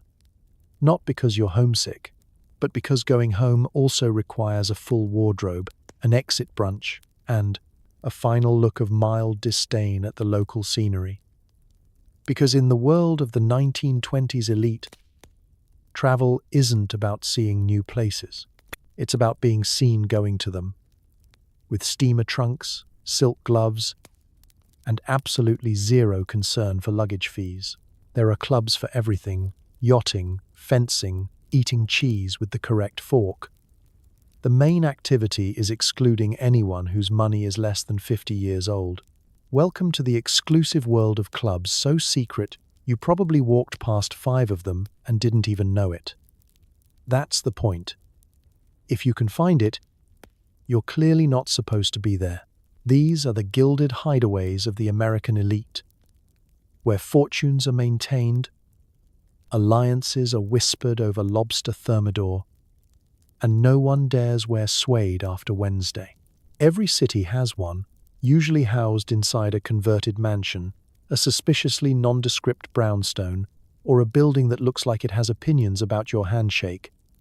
There's no sign, no open hours. Just a pair of heavy wooden doors guarded by a man who can spot new money by the way it buttons its coat. Membership is not requested. It is inherited, offered, or stealthily arranged by someone's uncle who once helped the mayor bury a zoning scandal. You do not apply. You are invited, possibly after a probationary lunch where your choice of dessert and conversational restraint are judged like an Olympic sport. The correct answer is lemon tart and exactly one opinion on tariffs. Inside, everything is upholstered. Walls, chairs, people, the air smells faintly of mahogany, old books, and tobacco from a pipe that's been ceremonially lit since 1883. Conversation is a soft murmur. Laughing too loudly is frowned upon. So is excessive blinking. There are clubs for every imaginable activity, so long as that activity involves not working. The Yachting Club, the Polo Guild, the Gentlemen's Afternoon Discussion Society, mostly an excuse to drink port, complain about bridge scores. One club is dedicated solely to the appreciation of mustaches. Another exists purely so members can gather once a year to argue about the Oxford comma. Dress codes are aggressively enforced. No sneakers, no denim, no visible emotions. You must arrive in formal wear, or at the very least, something tailored enough to suggest generational wealth. Women, if permitted, must wear something that whispers quietly of European schooling and never having been on a public tram. The real purpose of these clubs, however, is networking without actually admitting it's networking. You don't talk business. You discuss civic priorities over brandy. You don't lobby for influence. You share thoughts during the billiards break. A handshake in the lounge can move more money than a dozen boardrooms. Deals are made without eye contact. Agreements are sealed with a nod and a third refill of your sherry. There are rules. Ancient, unspoken, and enforced with eyebrow raises. Don't bring up politics unless everyone agrees. Don't name drop unless it's your own family. And never, never ask what someone actually does for a living. If they're here, it's assumed they don't need to. And then there are the rituals.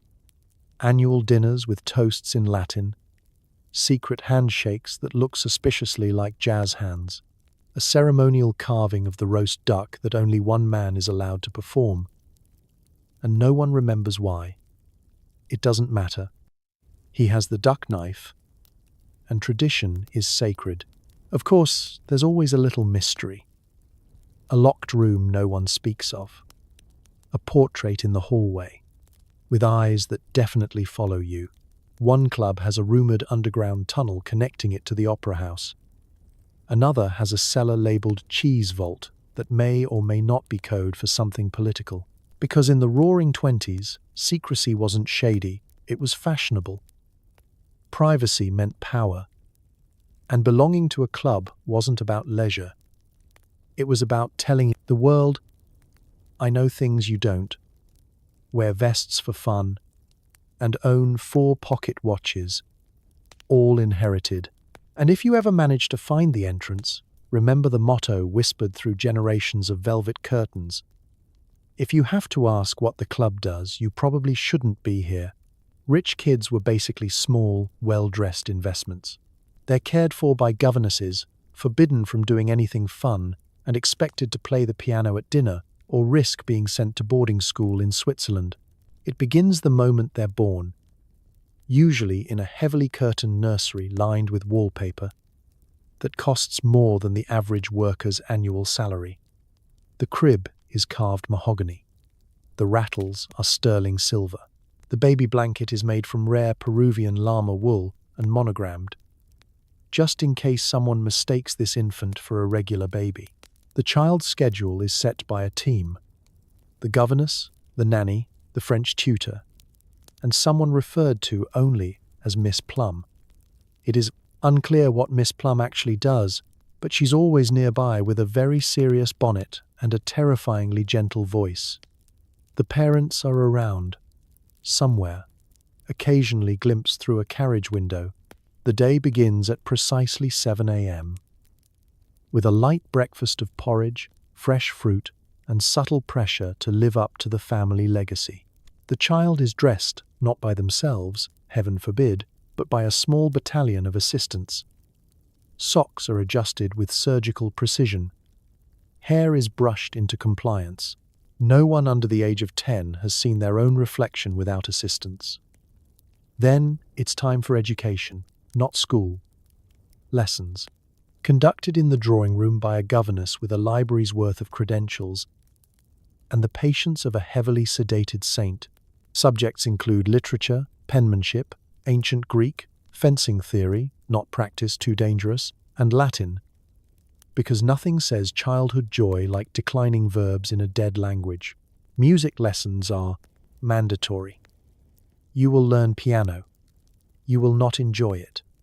If you're lucky, you'll also be allowed to dabble in violin, but only if your posture is deemed emotionally stable. By age 9, you are expected to sight read Chopin and perform it with the emotional depth of a widowed duchess.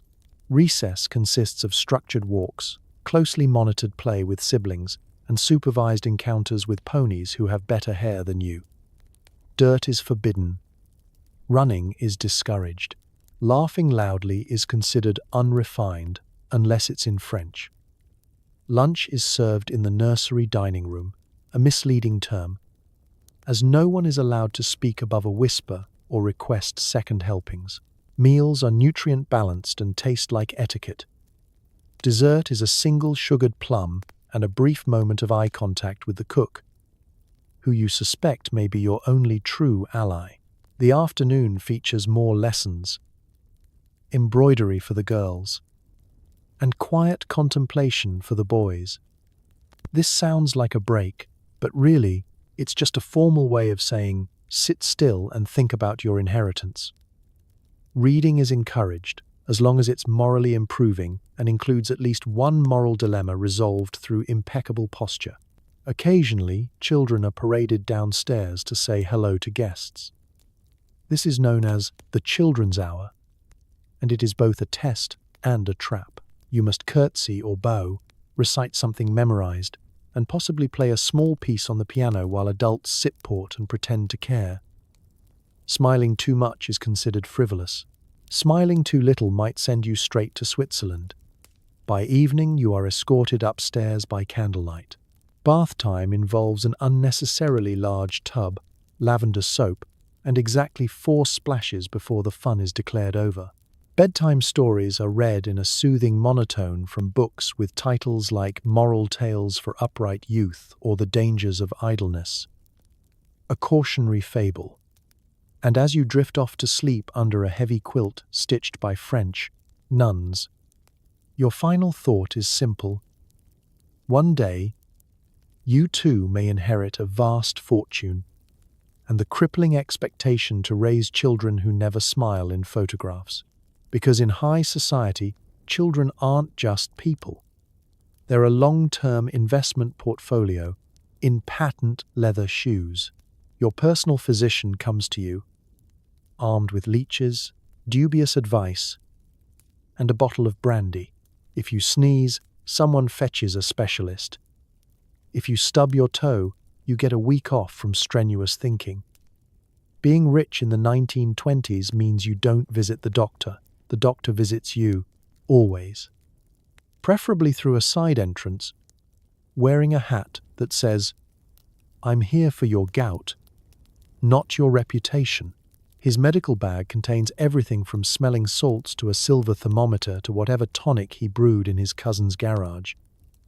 You don't question it. He went to Harvard, or said he did. Your physician is more than just a doctor. He's part confidant, part therapist, part dinner guest, who occasionally checks your pulse between bites of lamb. He drinks your brandy, compliments your wallpaper, and vaguely recommends rest and fluids for almost every condition. Sometimes he prescribes mercury. Sometimes he prescribes travel. Sometimes he just shrugs and says, "It's the nerves," which is code for, "I have no idea, but you're paying me in cashmere." If you're a woman, the diagnosis is almost always nerves, hysteria, or overexposure to reading. You are given laudanum, a fainting couch, and perhaps a very expensive trip to the seaside to recover from the trauma of having your own opinions. For men, it's more heroic. Diagnoses like exhaustion from executive thinking or tennis shoulder. You are ordered to relax, play cards, or smoke something medicinal while staring out at your estate. Your medicine cabinet is a museum of barely legal substances. Tinctures of opium, cocaine tooth drops, and syrups with soothing agents that are never explained. There's a pill for sleep, a pill for alertness, and a powder you stir into champagne if you feel slightly uncharming. For anything more serious, you summon a specialist from Boston. He travels by private railcar, wears a monocle, and arrives with an assistant who does nothing but hold his hat. He examines you for 20 minutes, declares your spleen magnificently misunderstood, and bills you the equivalent of a house. Minor ailments are major events. A sore throat earns you a handwritten note from your secretary announcing your unavailability. A sprained ankle means no dancing for the week, and at least 2 pity bouquets from your wealthiest rivals. If you cough in front of guests, someone quietly draws the curtains, as if your lungs have offended polite society. Mental health? Oh, you mean nervous disposition. This is treated with silent walks, cold compresses, and, if things get truly dire, a retreat to a sanitarium with heated floors and suspiciously few actual patients. You return weeks later, paler, calmer, and slightly more committed to never speaking about your feelings again. Children are subjected to a rotating cast of pediatric experts who mostly recommend cod liver oil, structured outdoor play, and not talking during meals. Vaccines exist, but only if your physician likes you. Braces are for the poor. If a child breaks an arm, it's set with imported splints and followed by 6 weeks of lounging in the nursery, being hand-fed pudding and existential dread. And let's not forget the gossip. The doctor knows things. He's seen the inside of every mansion, heard the whispered complaints, treated the mysterious indiscretions. He pretends not to notice that Mrs. Worthington is suddenly recovering abroad, or that Mr. Ashby's cough sounds suspiciously like shame. The doctor says nothing, but his silence is expensive, and his eyebrows are fluent in secrets. Because in the 1920s elite world, medicine isn't just about health. It's about drama, discretion, and ensuring you can still look fabulous while bedridden. Illness is simply an opportunity to wear silk robes, drink bitters, and reflect dramatically in a handheld mirror. After all, what's the point of being sick if no one's around to fuss about it? Dinner is 12 courses, 5 forks, and enough silverware to arm a small militia. You're expected to converse intelligently, look decorative, and never, ever admit you don't know what aspic is. The evening begins long before the food arrives. You spend at least an hour being draped in your evening attire, an outfit chosen specifically to impress people you only moderately like and fully intend to outdress. Everything from your shoes to your scent has been curated to whisper, "Yes, I do own several oil wells. And no, I won't be sharing them." Downstairs, the dining room has been set like a battlefield of elegance. The table stretches into the distance, polished to a mirror shine, and crowded with crystal, porcelain, and silver in configurations that would overwhelm a NASA engineer. Each place setting has more forks than you have fingers. One for fish, one for salad, one for revenge. Candles are lit. Music begins, ideally a string quartet, though a harpist hiding behind a fern is also acceptable. Footmen glide silently between chairs, adjusting napkins with the precision of neurosurgeons. No one speaks yet. Not because it's forbidden, but because everyone is too busy pretending they're not waiting to be told where to sit. Seating arrangements are a delicate game of social chess. You're placed according to a hierarchy so complex it might actually require divine intervention. You are not next to your spouse. That would be far too modern. Instead, you're between the third cousin of a duke and someone who insists on being called countess despite suspiciously American vowels. The meal begins with consommé, a clear broth served in shallow bowls and discussed as if it were a geopolitical issue. This is followed by a parade of dishes so elaborate you start to suspect the chef is in crisis. Oysters arrive on a throne of shaved ice. A tiny game hen is presented with a sprig of rosemary and what might be a pearl necklace. Then comes aspic, meat encased in a translucent jelly that wobbles ominously and tastes like forgotten ambition. The wines change with every course. You nod knowingly even though you can't pronounce most of them. Your glass is never empty, thanks to a butler who appears the moment you blink.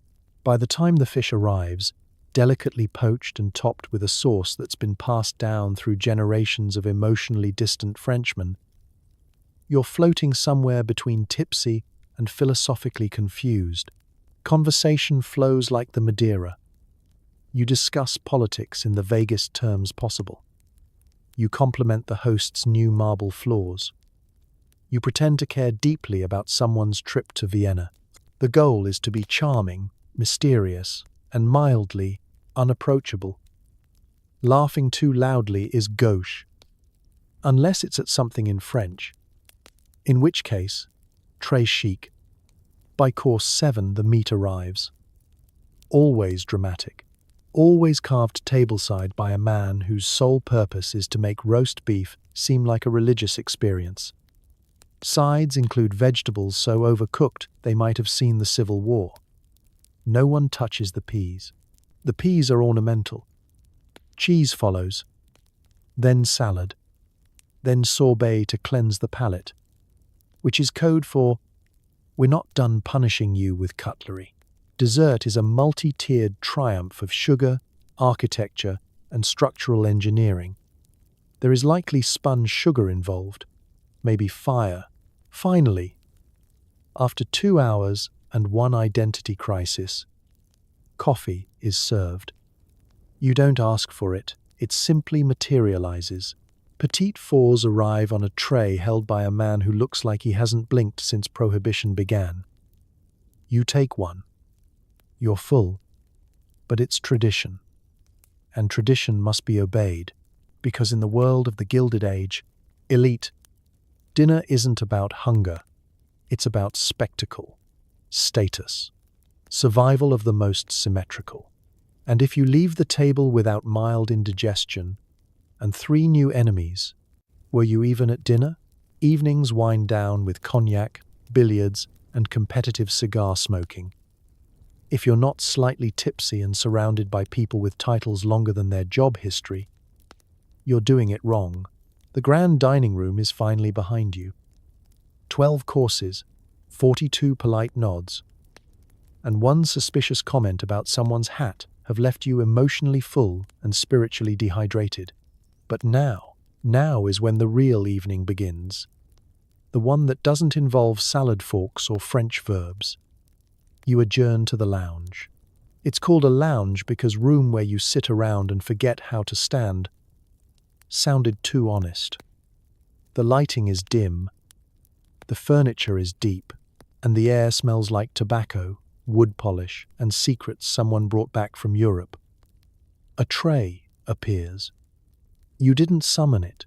You never summon anything. Things simply arrive. Cognac is poured into balloon glasses because if your drink doesn't have enough surface area to double as a bird bath, you're clearly poor. The liquid is warm, gold, and older than most of your friendships. Cigars are offered next. Stored in a humidor, so fancy it might actually have a mortgage. You don't light it yourself, don't be ridiculous. A man in white gloves approaches with a silver flame that probably once lit Queen Victoria's Christmas pudding. You puff once, then twice, then nod like someone who has deep thoughts and no interest in sharing them. Conversations shift gears. You're no longer performing for the dinner table. You're unwinding, slowly, like a wealthy watch. Topics now include investments, scandalous behavior in Monte Carlo, and whether or not Count von whatever actually exists or was invented by someone who wanted a more interesting poker night. Games begin. Billiards, for those feeling competitive. Bridge, for those wishing to settle old scores through silent judgment. Poker, for those who enjoy bluffing while wearing cufflinks the size of apricots. No one plays for real money, or if they do, no one admits it. The chips are ivory, the stakes are unclear, and the only thing truly on the line is your social standing. Occasionally, someone makes a toast, no one listens, but we all raise our glasses out of habit and shared trauma from finishing the aspic earlier. The room is hazy, not just from cigar smoke, but from the slow melting of time. There's no clock in the lounge, only a grandfather timepiece that hasn't ticked since Roosevelt's last mustache trim. Now comes the gossip. Low voices, raised eyebrows. Did you hear about Evelyn's new companion? Someone whispers, as if the furniture might tell. He's Italian and suspiciously good at fencing. This is followed by knowing looks and another round of brandy. By midnight, half the guests have removed their jackets. A scandal in itself. Cravats loosen, posture sags. The laughter gets a little louder, but never vulgar. You're still in polite society after all, just the unfiltered, slightly wobbly version. One gentleman has fallen asleep in a wingback chair. No one wakes him. That's called diplomacy. For the bold, there's an adjoining room. A little more velvet, a little less supervision. Cards are dealt with an air of quiet desperation. A soprano record plays in the background. Someone claims to know Hemingway personally. Someone else is quietly pocketing silverware as a joke. Maybe. Eventually, the fire dies down. A last pour is made. Someone mumbles something about tomorrow's hunting trip, which no one will attend. You rise, not because you want to, but because the room is starting to spin counterclockwise and your monocle is fogging slightly. You retire to your quarters under the pretense of needing an early start. In truth, you're just full of wine, gossip, and the crushing realization that you may have bet your horse stable on a bad hand of whist. But don't worry. You'll be back here tomorrow night, with fresh cigars, the same stories, and a vague sense of entitlement floating on top of your third brandy. Because in the world of the elite, debauchery is never wild. It's tasteful, measured, and always ends with someone mumbling, "Just one more game," as the candles burn down to nothing. Before Instagram, there were oil paintings, huge, slightly terrifying portraits of you and your family looking faintly annoyed. Image is everything, and you'll sit for hours just to look like you don't have a care in the world. The portrait is not optional. It's a rite of passage, a declaration, a generational marketing campaign that says, "We were here, we had cheekbones, and we owned at least 2 factories." Your family doesn't pose for fun. You pose for legacy. The process begins weeks in advance. Not with an appointment, heaven forbid anything be that simple, but with a summons. The artist, a well-regarded gentleman with a monocle and a mysterious past in Paris, is invited to stay at the estate. He is assigned a guest room, a personal assistant, and a bowl of fruit he won't touch but will talk about constantly. Then comes the wardrobe consultation. You don't just throw on whatever's clean. Each outfit is selected to reflect power, stability, and seasonal trends in moral superiority.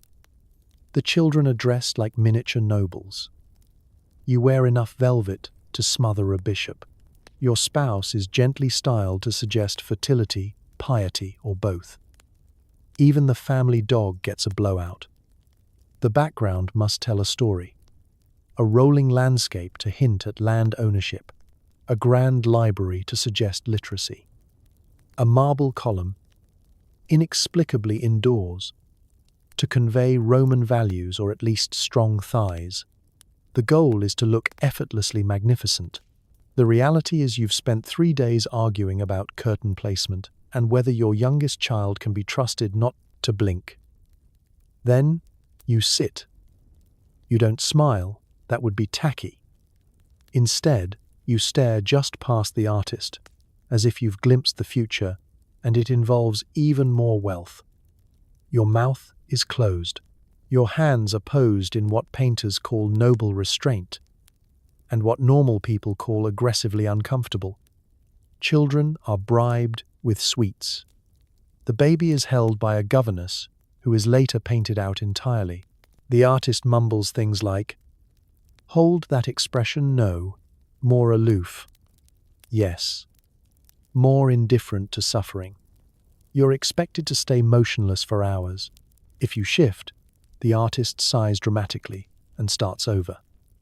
You once moved a finger and set the process back 3 days. Meals are delayed. Conversations are whispered. Everyone lives in fear of sneezing. At one point, the dog sneezes and is quietly replaced by a more photogenic spaniel. The artist paints layer by layer. First, the underpainting. Then, the skin tones. Then the highlights, the shadows, the glint in your eye that suggests you know things. Probably about railroads. He works in silence, occasionally muttering things like, "More gravitas," or "The drapes are lying to me." When the portrait is finally complete, it is unveiled in a private ceremony that feels suspiciously like a wedding, but with more applause. Everyone gathers. There is polite nodding. Someone weeps. Your spouse says, "I look stern," and the artist takes this as a compliment. You stare at yourself, 10 years younger, slightly taller, and definitely better lit. The painting looks nothing like reality, which is precisely the point. It is then hung in the main hallway, high enough to suggest reverence, low enough to intimidate passing servants. A brass plaque is added. Visitors pause to admire it.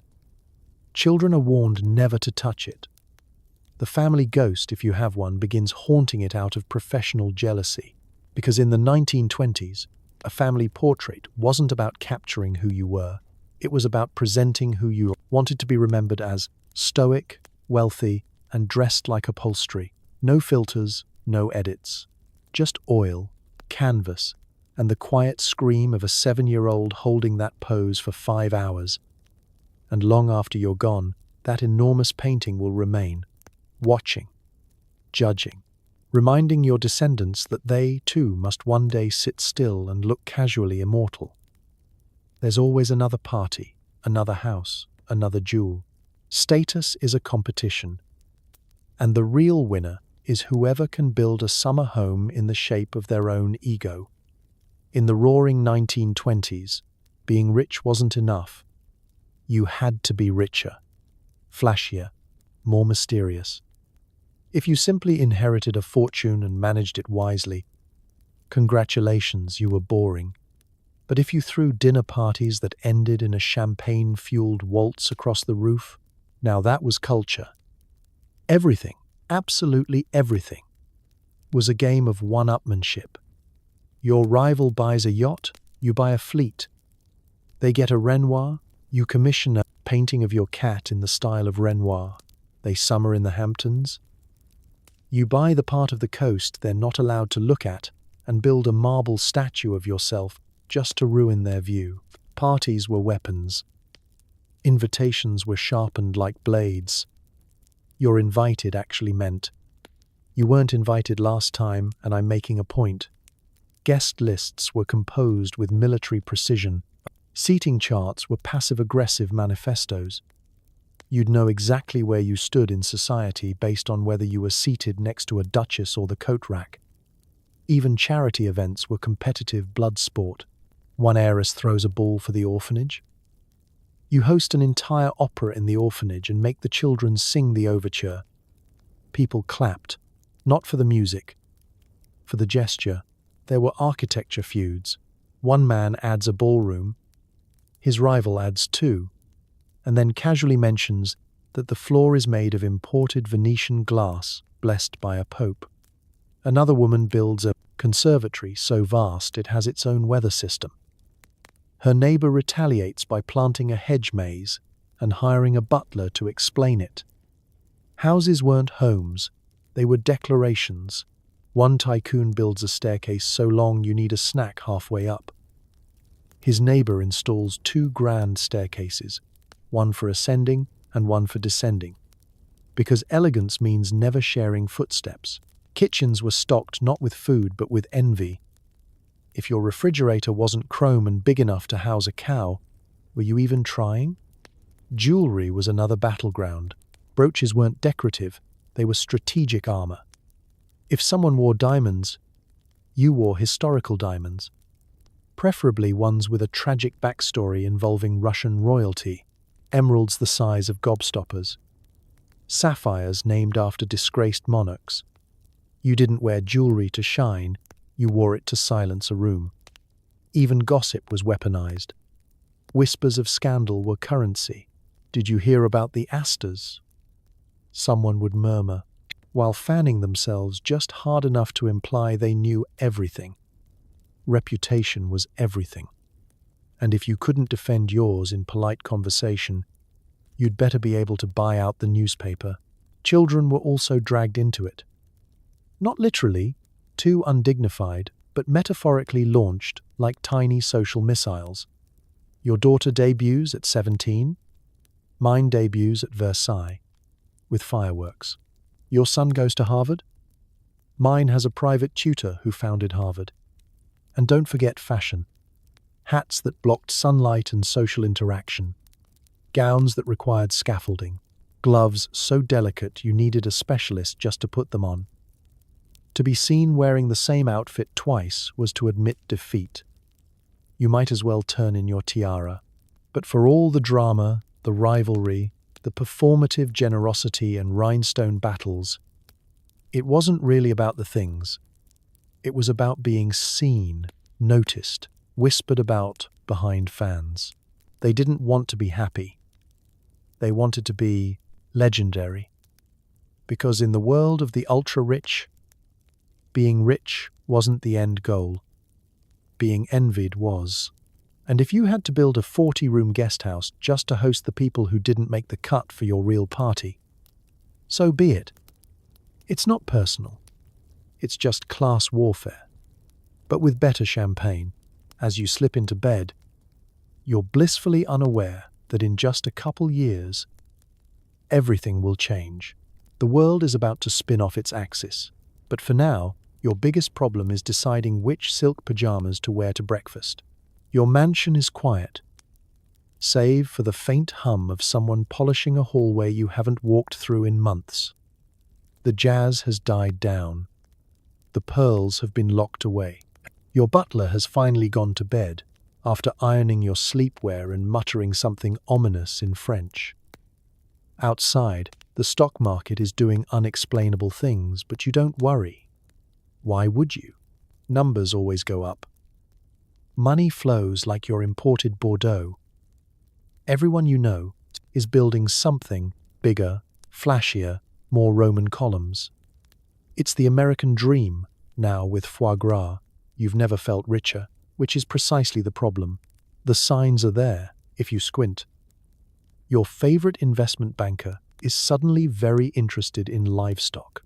Your cousin Gerald can't stop talking about liquidity with the same nervous energy usually reserved for small fires. And yet, every week there's another party, another toast, another shimmering dress made entirely out of hope and delusion. A whisper of doubt enters the room, dressed as a dinner guest who casually mentions economic instability between spoonfuls of caviar. Everyone laughs. How quaint. You order more champagne. Someone plays the piano aggressively. Crisis averted. Magazines still gush about record profits. Socialites still pose in gowns designed to collapse under their own opulence. And Wall Street? It's a non-stop parade of cigars, speculation, and men shouting about shares they do not understand. The word bubble is tossed around once, but quickly hushed. Too undignified for a boardroom with crystal decanters, even your staff begins to notice. Cook's cousin loses her job. The chauffeur mutters about gasoline prices. A footman asks if his wages are secure. You reassure him with the confidence of someone who has never read a balance sheet but owns 6. It's fine. Everything's fine. Just keep dancing. Banks are giving out loans like party favors. Got a pulse? Here's a house. Want to invest in synthetic radish futures? Of course. What could go wrong? Everyone's portfolio is made of dreams, promises, and deeply unstable math. But in your world, risk is just something poor people worry about. You host a dinner for a visiting duke. He casually jokes that Europe is bracing for a market correction. The room goes quiet for a moment before someone sneezes and distracts the entire table. You return to debating whether monogrammed towels are still chic, tragically middle class. Evening after evening, the illusion holds. The orchestra plays louder. The wine pours faster. The dresses sparkle harder, as if sequins can hold the economy together. And every time a paperboy shouts headlines about bank troubles, someone offers him a nickel and tells him to sing something cheerful. But beneath it all, there's a tremor.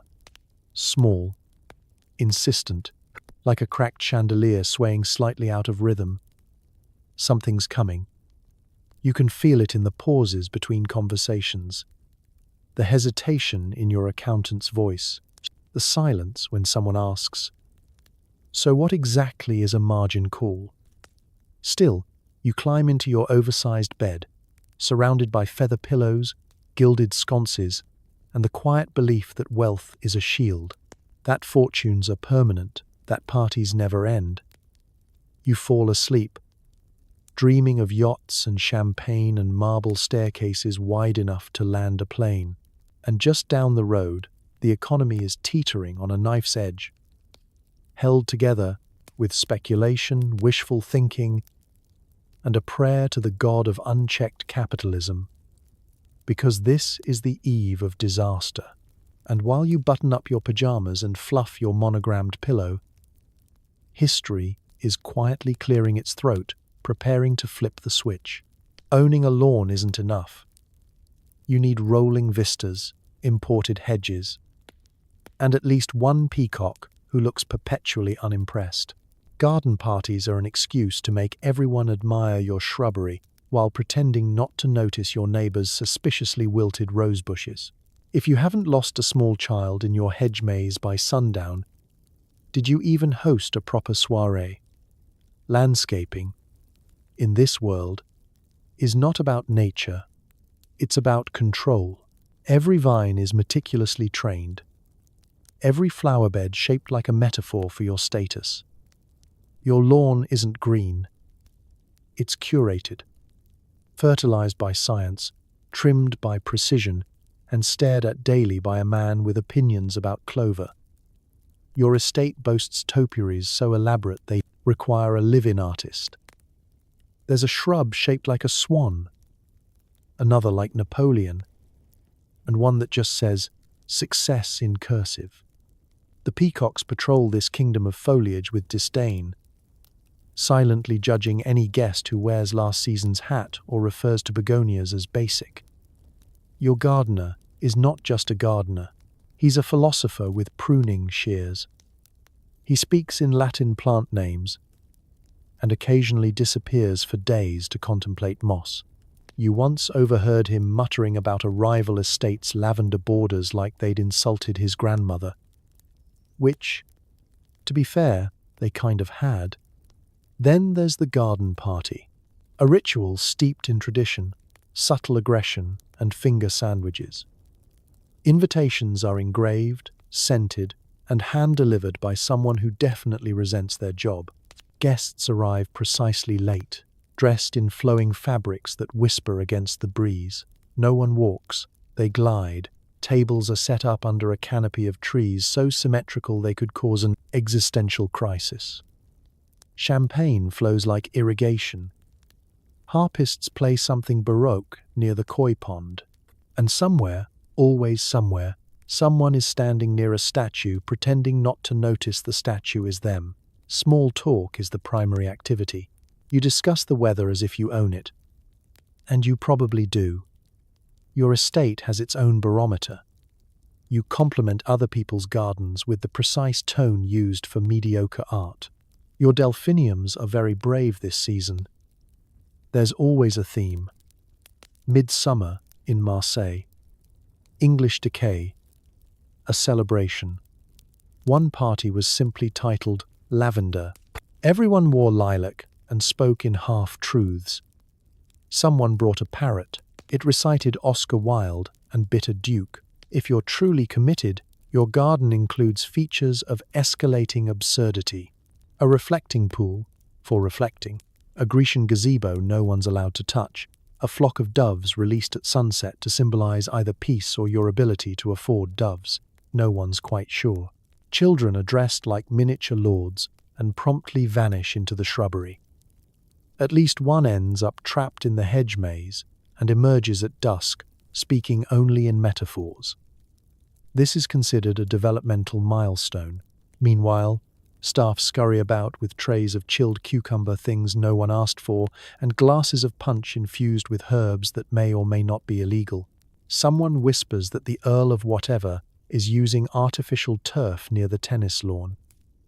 A collective gasp. Scandal has arrived. By twilight, the party is in full bloom. Lanterns sway gently from the trees. Perfume and pollen mingle in the air. Guests float from peony cluster to Prosecco fountain, pretending they aren't absolutely judging each other's wisteria. The peacock climbs the fountain.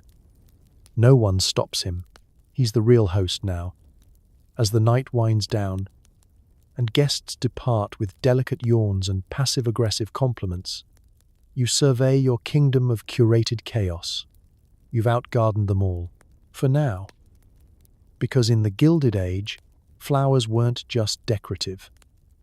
They were power, and if someone's daffodils upstage yours next spring, well, you've already commissioned a floral sundial shaped like vengeance. For the rich in the Roaring Twenties, security meant more than a lock on the door. It meant uniformed guards, alarm systems as subtle as a marching band, and a staff trained to intercept not burglars, but over-enthusiastic cousins hoping for a small loan. Nothing gets you out of bed faster than the news that Aunt Maud is hiding in the dumbwaiter again. Your estate doesn't just have locks, it has protocols. There's a gatehouse at the end of a winding, tree-lined drive, staffed by a former military man who salutes every squirrel. Guests are vetted, listed, confirmed, cross-referenced, and, if suspiciously cheerful, politely redirected to a tea shop several miles away. Guards patrol the property at night, wearing pristine uniforms and expressions that say, "I haven't slept since the Spanish-American War." They walk in choreographed loops, stopping only to tip their hats at statues or report suspicious peacock activity.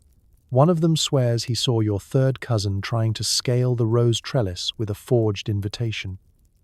Inside, the house is equipped with the cutting-edge technology of the day. This includes door buzzers, early alarm systems the size of washing machines, and levers that ring bells in distant wings of the mansion, often confusing the staff and summoning a maid to the conservatory when you meant the pantry. It's security by way of Rube Goldberg. The master key is stored in a locked box, inside a drawer, behind a velvet rope, under the watchful eye of a butler named Harold, who once disarmed a particularly persistent opera singer trying to drop by unannounced. Harold never blinks. He's not paid to blink. And then there's the staff, your true line of defense. Every maid is trained in discreet interception techniques. A housekeeper can spot a freeloading relative from 50 yards, based solely on the speed at which they complement the drapes. The gardener once tackled a man who claimed to be part of the Tulip Trust Fund branch. He wasn't. Letters are screened. Packages are examined. Anyone who uses the phrase "old family friend" is immediately directed to the tennis courts, which are conveniently located just far enough away that no one can hear them demanding inheritance. The biggest threats aren't burglars. They're relations. Cousins you haven't seen in years, who suddenly appear around the holidays with vague business ventures. Uncles with pocket watches and suspiciously timed financial emergencies. Aunts who arrive with homemade jam and leave with an entire silver tea set. Which brings us to the dumbwaiter, a small elevator for food and increasingly unwelcome family members. Aunt Maud has made a habit of hiding in it, hoping to overhear estate planning details or ride it straight to the silver drawer. Last time, she got stuck for 6 hours with a bottle of sherry and a copy of Lady's Home Journal. She described it as a meditative experience. Some families install motion sensors. Others hire illusionists to fake renovations when certain relatives approach. One particularly paranoid heiress commissioned a moat, not for defense, but to ruin anyone's shoes before they made it to the drawing room. And let's not forget the dogs. Not just any dogs, purebred, velvet-collared, security-certified canines who can differentiate between a respected investor and a second cousin with a gambling habit. They're gentle with guests, but start growling if someone mentions bridge loan in casual conversation. You sleep soundly at night, knowing that your estate is a fortress, guarded, alarmed, and emotionally walled off from anyone who once borrowed money for a sure thing in button manufacturing. Because in the 1920s, household security wasn't about fear. It was about boundaries. Especially the kind that wear top hats, carry forged calling cards, and swear they're just here for tea. No mansion is complete without a vast, underused library. Whether you read or not is irrelevant. The goal is to have enough first editions to make guests feel undereducated. Bonus points if you can name drop Tolstoy, even though your last attempt to read War and Peace ended in a nap on page 4. And yes, your personal librarian absolutely judges your taste in romance novels. The library is not a room. It's a performance. You enter it the way lesser people enter churches, quietly, respectfully, while trying not to sneeze. The scent of old paper, polished mahogany, and vague pretension hangs in the air like expensive cologne. Light filters in through stained glass windows that serve no purpose except to bathe your unread Dickens collection in holy light. Shelves stretch to the ceiling, which is at least 2 stories higher than necessary. You need a ladder to reach most of your books, but you haven't climbed it in years, not since you realized it wobbles, and your balance depends heavily on how many lunchtime martinis you've had. You own copies of everything: Homer in Greek, Shakespeare in leather, and 3 versions of the Bible, just in case one is the deluxe annotated gossip edition. Most of the spines have never been cracked. But that's not the point. This is intellectual taxidermy. You're not here to read, you're here to curate. A fireplace anchors the room. Above it hangs a portrait of you looking faintly thoughtful, as if pondering the subtle moral dilemmas in the brothers Karamazov. Instead of trying to remember where you last left your monocle, the armchairs are upholstered in something called Oxbridge crimson, which is mostly just red velvet with ambition. A globe sits nearby for the sole purpose of dramatically spinning it when you're feeling mysterious. You host occasional literary salons, an elegant phrase meaning wine-fueled debates about books no one finished. The guests quote philosophers they once skimmed in boarding school. You nod solemnly and throw in the occasional "ah yes, Kierkegaard," while quietly wondering if that's the one with the existential dread or the tragic mustache. Your librarian is a man named Horace, who wears tweed in July and sighs a lot.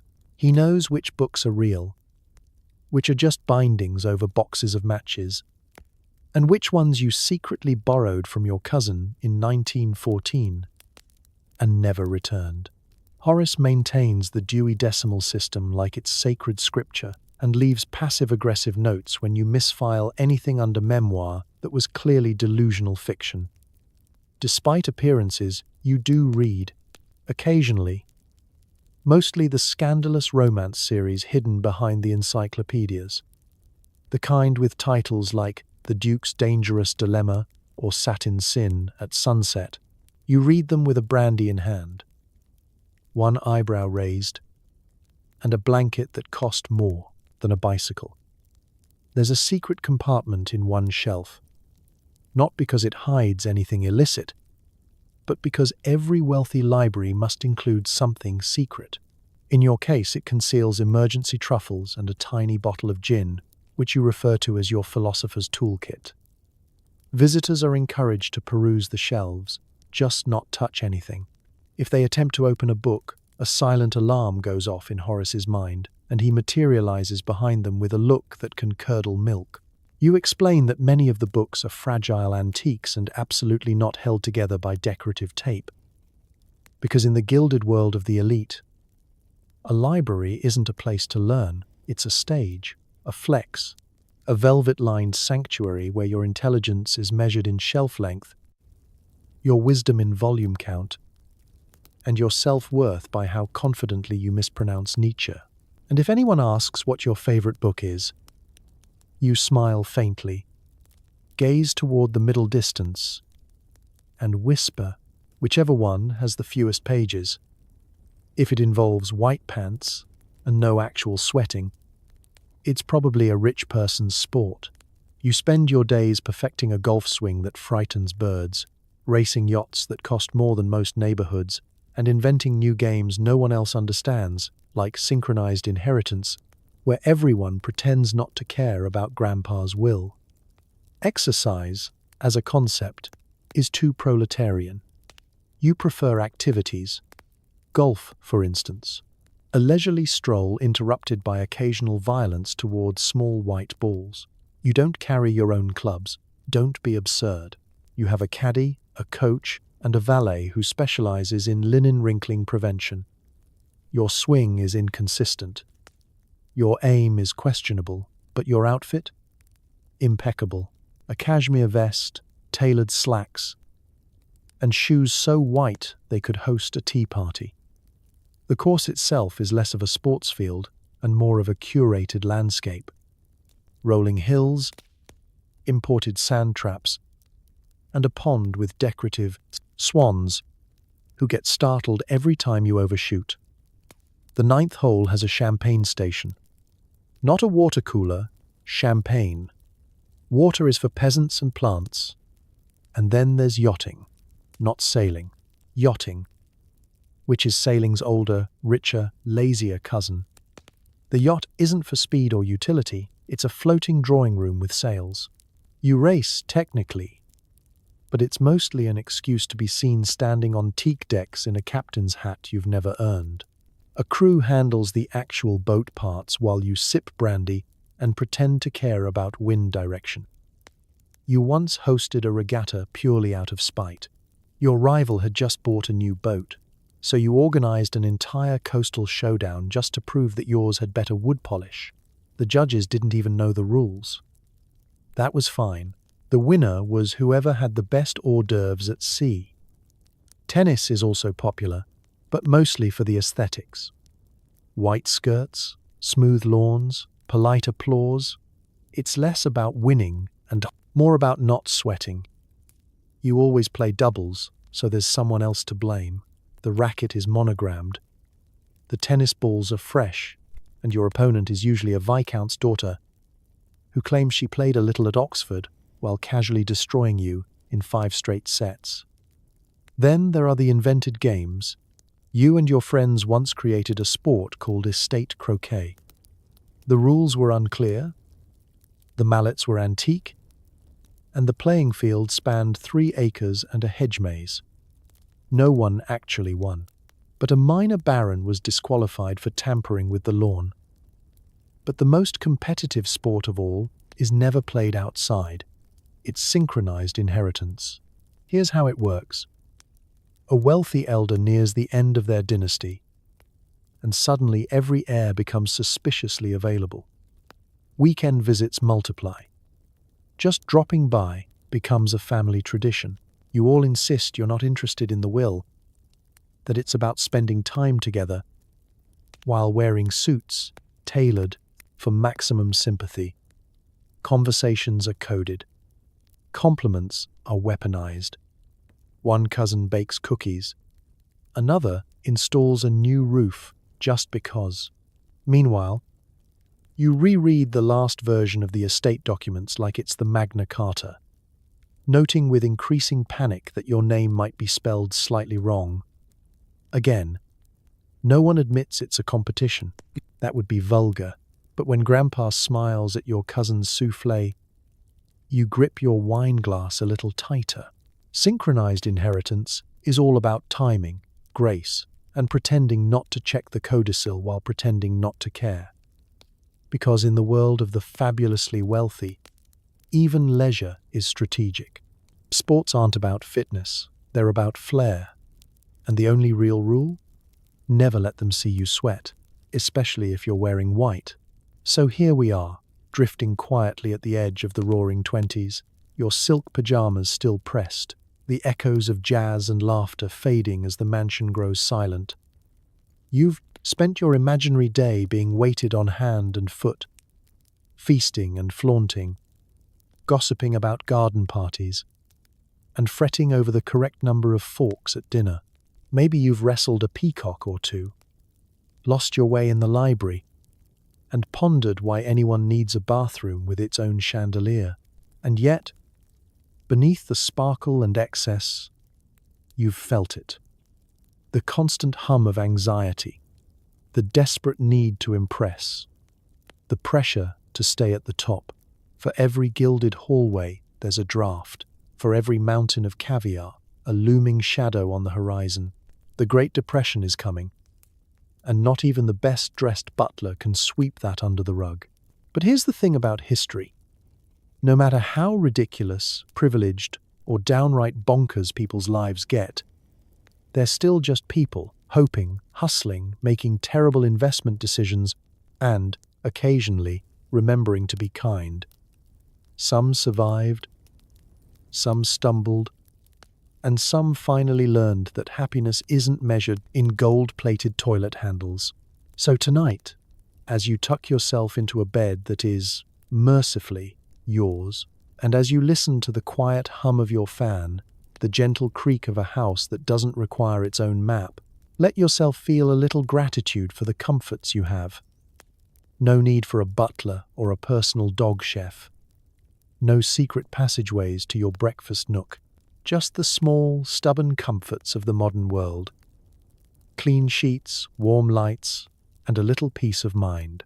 Because the past, for all its extravagance, is mostly proof that people are resilient, hopeful, and just a bit ridiculous. Let that comfort you. Let the worries of the modern world drift away. The stock market may rise and fall, but tonight, you are rich in rest. Good night, and may your dreams be filled with laughter, jazz, and absolutely zero tax collectors. Sleep well.